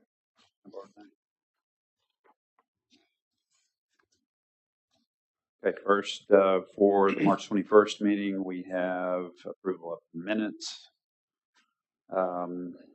Minutes for the joint special meeting. Cross Mountain Park final plans for the actual cross. We're working on some lighting options currently. We have an amendment to an electric line easement and right-of-way for LCRA. Franchise agreement for Universal Natural Gas. And Chris, that's for a couple of developments off Friendship Lane, correct? Yes, specifically Friendship Oaks, correct? Specifically Friendship Oaks. And finally, we have a council approval of a construction contract for the remodel of the municipal court lease space. And of course, one item that we've added is returning with an amended water conservation ordinance regarding stage 4. We'll have that proposal in front of you. Is there anything that I missed, staff? Yes, 112 East Schubert will be here for a CUP to expand an STR. Okay, 112 East Schubert. Anything else, Garrett? Mayor, council, anything else? What about next steps on the STR task force? I was just about to bring it up. What are your thoughts, council, about moving this forward with regard to deliberating and coming up with the final wording of the amendment? You want to keep this on the agenda until done, or do you want to? I mean, I'll take the lead in making sure you have all the information. You want to keep moving on it? Well, I guess we would then need to discuss what guidance we want to have for P&Z, and it would have to go to P&Z and then back to us.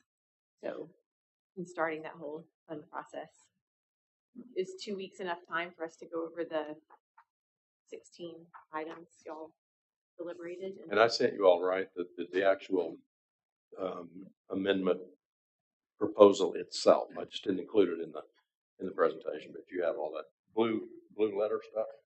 Is that the latest? That's it. It's what the task force recommended, and then the differences from the two groups are noted in the footnotes in your issue. I would like that on the next meeting. Just from procedural, should this go to P&Z first and then come back to us? What do you think, Tim? Okay. Then I will get it to. I'm sorry? So I'll find out that our last first anyway. Okay. Is that okay with y'all if we just submit that to P&Z and then y'all come back at us? All right. I'll get it in their hands post haste. And one of the lessons learned from last time around, I might propose a joint city council P&Z meeting to discuss some of this first? before. Yes. Okay, right off the bat? Okay. But give us the stuff early. I will. Yeah. And we can schedule that. Okay. At councils. And I want to say again, council, thank you for acknowledging that need for the task force and approving it. Yeah, thanks. Okay.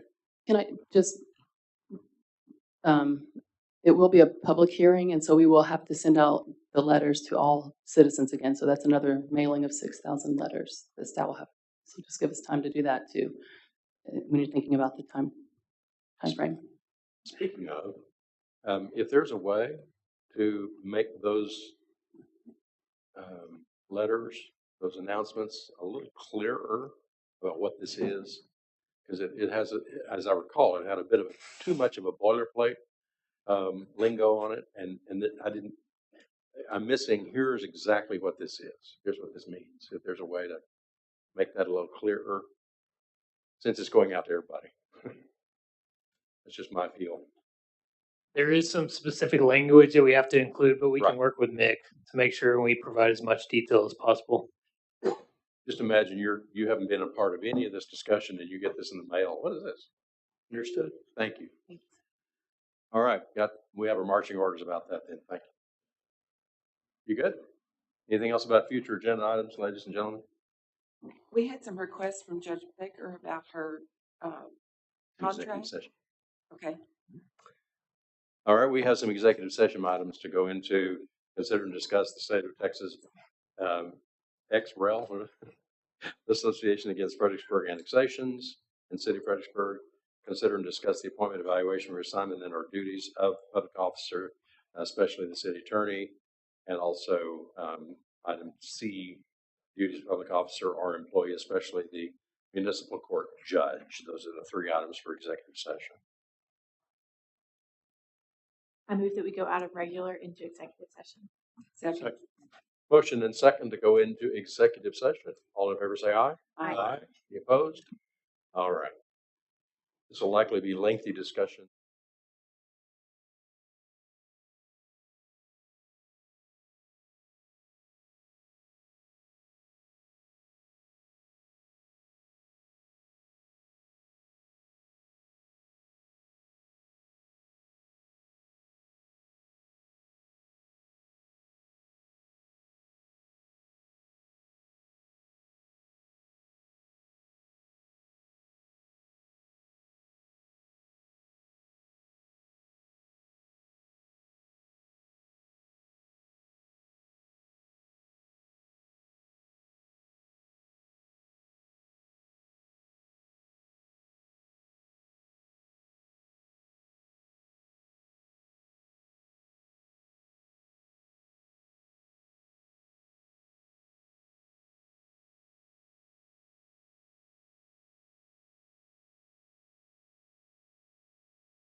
Second to go back into regular session. All in favor say aye. Aye. Aye. And, there was one item of business to finish up from executive session. I move we give Judge Shelley Becker a 4.5%, a 4% raise. Merit, 4% merit raise. Effective immediately. Next pay period. Second. A motion is second to increase that compensation 4% merit raise effective immediately to our municipal court judge. Any further discussion? All in favor of the motion say aye. Aye. Any opposed? Motion carries. I move to adjourn. Second. Motion second to adjourn. All in favor say aye. Aye. Aye. Thank you, ladies and gentlemen. Shelley, I have the certified agenda here.